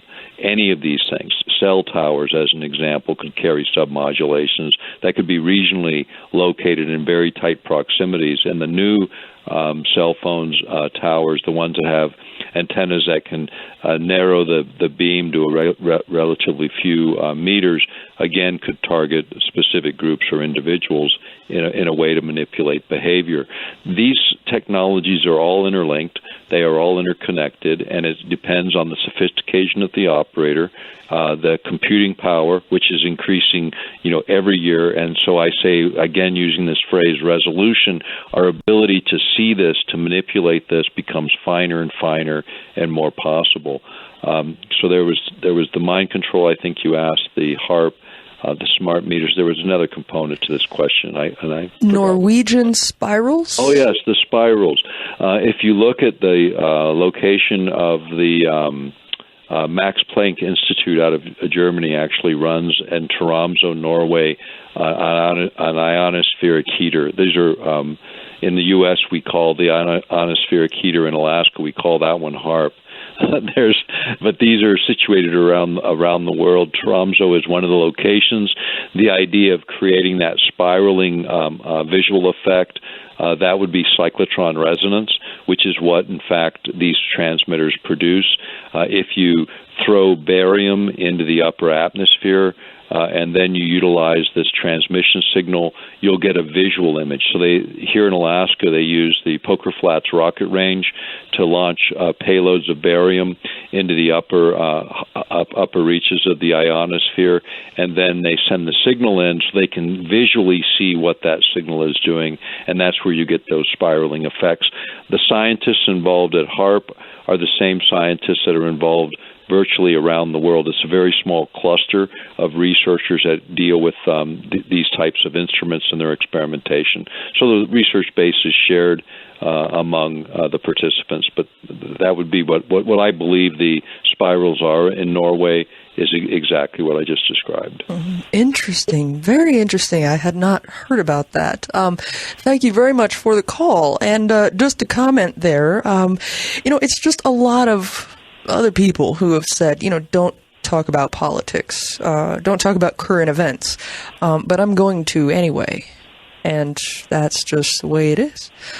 So get ready for it. I don't know, brace for impact. When current events happen, turn it off. I don't know what to say. But look, these are direct. If it makes anybody feel any better, that's not coming directly from me. If it gives me just a little more credibility, that's what Art told me to do. And that's what I'll do. He's my instruction book here. So that's that. All right. Let me see. On line 2, you're on the air with Dr. Nick Begich. Welcome to the show. Hello. Hello. Hi. You're on the air. Hey, great. Well, Captain, I know you're busy in the left seat there, but there's a nasty little snaggletooth gremlin chewing on the right wing. Mr. Baggage, or Dr. Baggage, how you doing?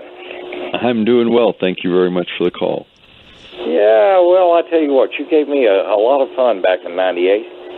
I got to speak to the director of HAARP at the Air Force Joint Navy Air Force High Energy Lab.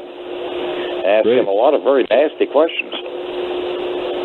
He didn't appreciate it.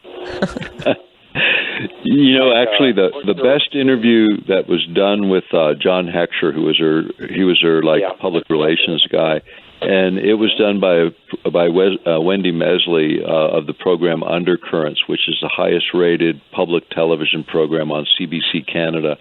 And we had a technical memorandum that he had denied even existed. In fact, it wasn't supposed to be published, it wasn't supposed to be available, and it wasn't available under the Freedom of Information Act request because of the way they did it. But I got a copy of it and gave it to the media, and they were able to confront him on the air. And when they did, he rolled up like a pretzel in terms of, talking about a guy who closed himself off for any further comment. And he denied knowing anything about it. And the fact of the matter was he distributed the 80 copies of it that went to the participants of the conference that he organized to set the contract perimeters for HAARP.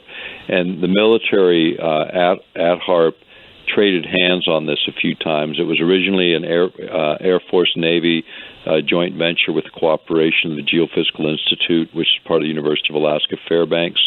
It then transferred over to DARPA, which exclusively had control of it, and then they released it back to the university and gave it to the university under the theory that, well, they're not using it anymore. But in fact, it is government agencies that are the primary contracts that the university now gets. Just the who physically controls the site has changed, but the work that's being done there has not changed at all. Yes, sir, I'm quite aware of it. The only interesting thing you'll find is I had to give him my name, my address, my social security number, my DOB, and then I asked him when he was going to quit playing with the diesels and switch over to the electromagnetodynamic power, but he said he couldn't comment on it. Nevertheless, what I want to talk to you about, are you aware of the MC Ultra type? I'm in Kentucky and I'm off the fringe, but I'm a ham operator, and so and I've dealt with electromagnetics since I was 14, kind of a pet hobby of mine. But nevertheless, the University of Kentucky, University of Louisville, about 4 or 5 years ago, had a Northern European. I couldn't quite define the accent, Bavarian, maybe Austrian scientists here, and they were doing studies on using very low-level shower cap type electromagnetic stimulation of the brain to tranquilize people that had severe autism, Asperger's, things like that. And then I found out it was being paralleled at U of K. And the most interesting thing about this is they actually showed a PET scanner of somebody, and their brain was lit up like a Christmas tree. And then they switched on the electromag and fine-tuned the impulses, and the lights went out. And this guy said something that was absolutely terrifying. And someone asked him, what's the power level? And he said, well, we started out in thinking in milliwatts. And he said, then we found out we better get way down to microwatts. This is an important issue that you're raising, because it's not the amount of power, it's the frequency and how the signal is constructed that is relevant. Think about it like tuning a radio. When you're in between the stations, you get static, but when you get resonance between the transmitter and the receiver, the sound comes through clearly. And what has been learned about the human mind and body is it's not the amount of power, it's the signal, the shape, the pulse rate, the attributes of the signal that allow the coupling, and it doesn't require huge, prodigious amounts of energy. It just requires the right signal. Mm-hmm. Wow.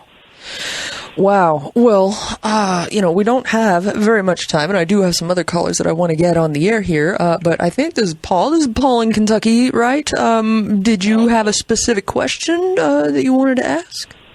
No, just to thank him for letting me be able to corner Heckscher like that, and simply to thank the doctor for all of his tremendous research in the area, because as far as I'm considered, in my world, he's a top gun in this area. Well, thanks. I appreciate that.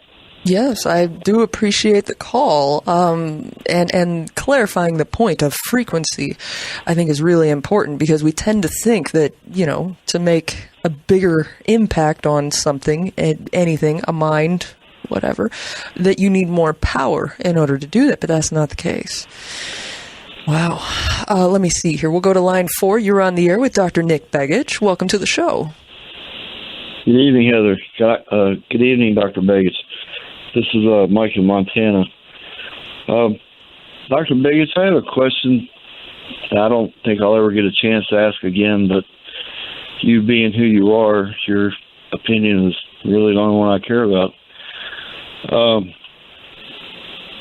Do you believe that your dad or House Majority Leader Boggs was the target of a government assassination?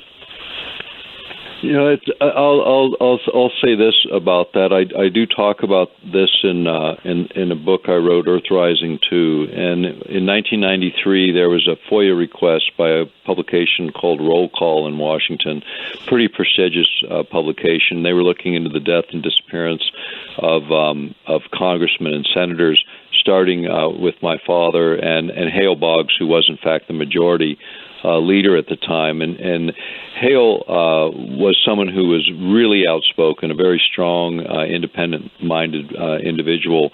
He had called 6 months before for the resignation of J. Edgar Hoover. He was sick and tired of J. Edgar Hoover tapping his phones and all of his colleagues and blackmailing them, and he wanted him out.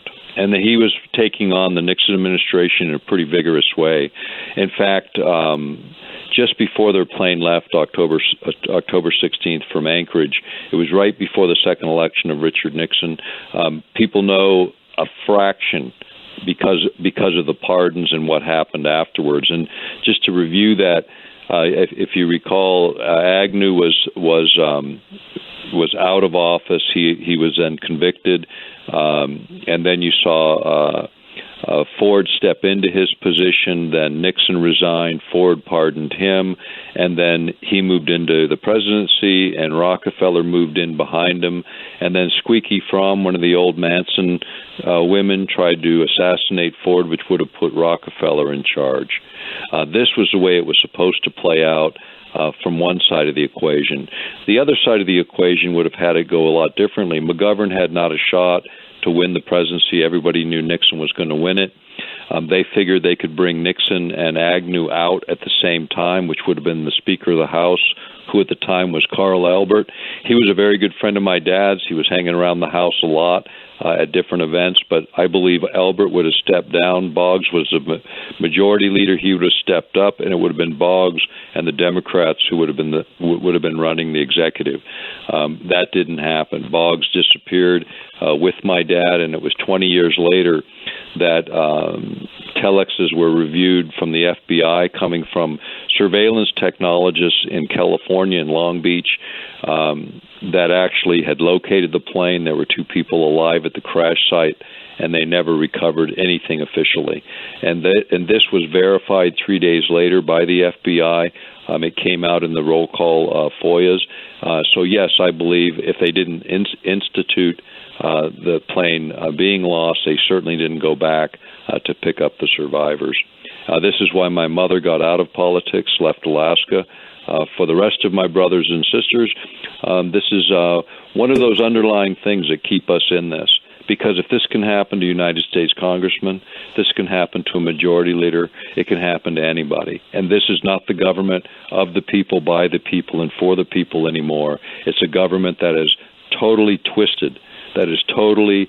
You want to talk about fake news, you can talk about fake money, fake government, fake food. You know, what we have is an upside-down equation, and the population, us, need to awaken to what we are as human beings, take control of ourselves first, and then begin to take our government back. And I'm not talking about violently, I'm talking about just the opposite. Powerful, informed people that turn off the television set and turn on their brains will take this country back. Mike? Thank you very much. Thank you for the call. Yeah, well, that's why he's a guest on the program. Well, thanks for the call, Mike. I appreciate it. And again, as I said earlier, my father's death and disappearance was the single most important thing in my life, not from the negative aspect, which I also experienced, but because it transformed me. And I would say every negative experience that every listener is hearing right now and thinking about, how can it transform you? Let it transform you. Recognize what it is emotionally, and then let the transformation take place, because that's where we grow. Oh, that's yes. where we'll change. Absolutely. Oftentimes, a challenging situation for us is a catalyst into another chapter. And it can feel horrible, and it can feel so painful, and it can feel like that pain is never going to end. And birth pains.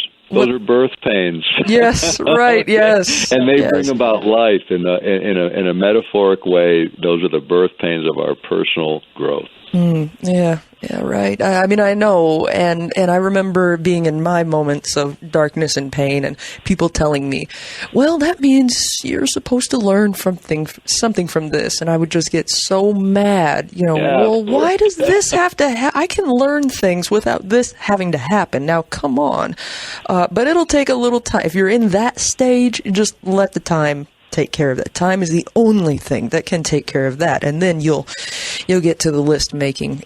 It's just a process that sort of needs to play out on its own. But I gave this quote at the beginning of the show, Doctor, and I want to give this quote to you and get your take on this, because you were just talking about our government. And you may be familiar with this quote already. There exists a shadowy government with its own Air Force, its own Navy, its own fundraising mechanism, and the ability to pursue its own ideas of national interest, free from all checks and balances and free from the law itself. And that comes from Daniel Inouye. He said that in 1977. He was a Hawaiian senator. Yep. He was a good friend of my father's, and he is absolutely correct. And he was also a very good friend of Ted Stevens. They considered themselves brothers, although they were on the opposite end of the political spectrum. Mm-hmm. But they cooperated a lot. Ted Stevens was the gentleman that my brother defeated for the U.S. Senate 7-8 years ago.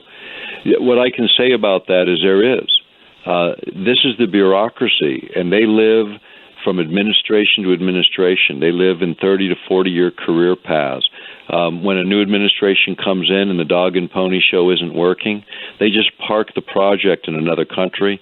For a while, like Star Wars, it was parked in Australia during the time that the very beginnings of the Clinton administration. By the end, he had called for the abandonment of the ABM treaty, and things had shifted the other direction. But what I would say is there is, indeed, a government as described, and they run on the secrecy syndrome, where they have classified more and more information that should not be classified.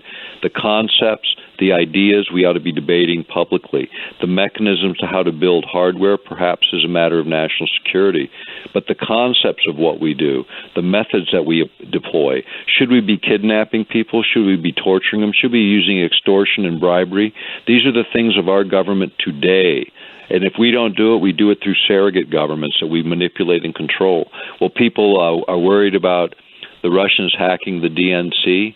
The fact of the matter is the United States government has hacked every single political party in the world that we look at as anything but our friend. And even our friends, if you recall, were being tapped. The heads of state for every one of our allies' phones were tapped and monitored by our government. If that isn't interference, I don't know what is. But this is not the nature of the American character, the people that populate this country.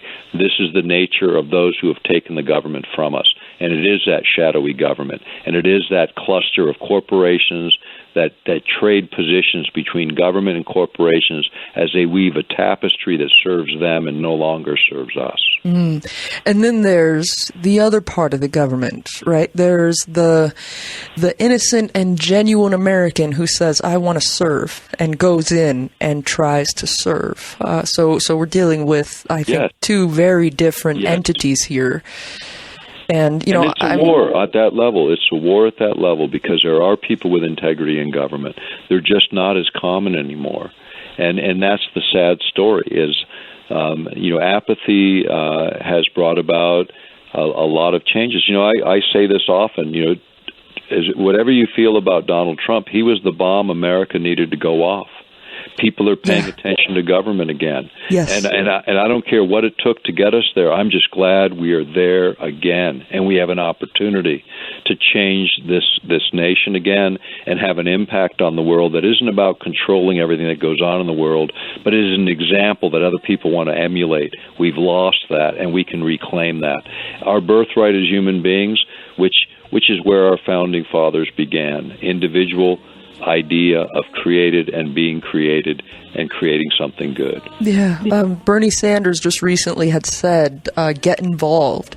And I think that is about the most useful, productive comment I have heard come out of politics in the longest time. That's exactly what needs to happen. You want to make a change, then, well, it just might be you. Get involved. That is how change happens, is by all of us getting involved. Nick, Doctor, I got to tell you, this has been fantastic tonight. I look forward to the next time that you can come on the program. And tell Alex Jones, I talk about him a lot on my show, and not in a good way at all. But we do agree on some things, but most of the time I talk about how much I don't like him. So tell him I said hello.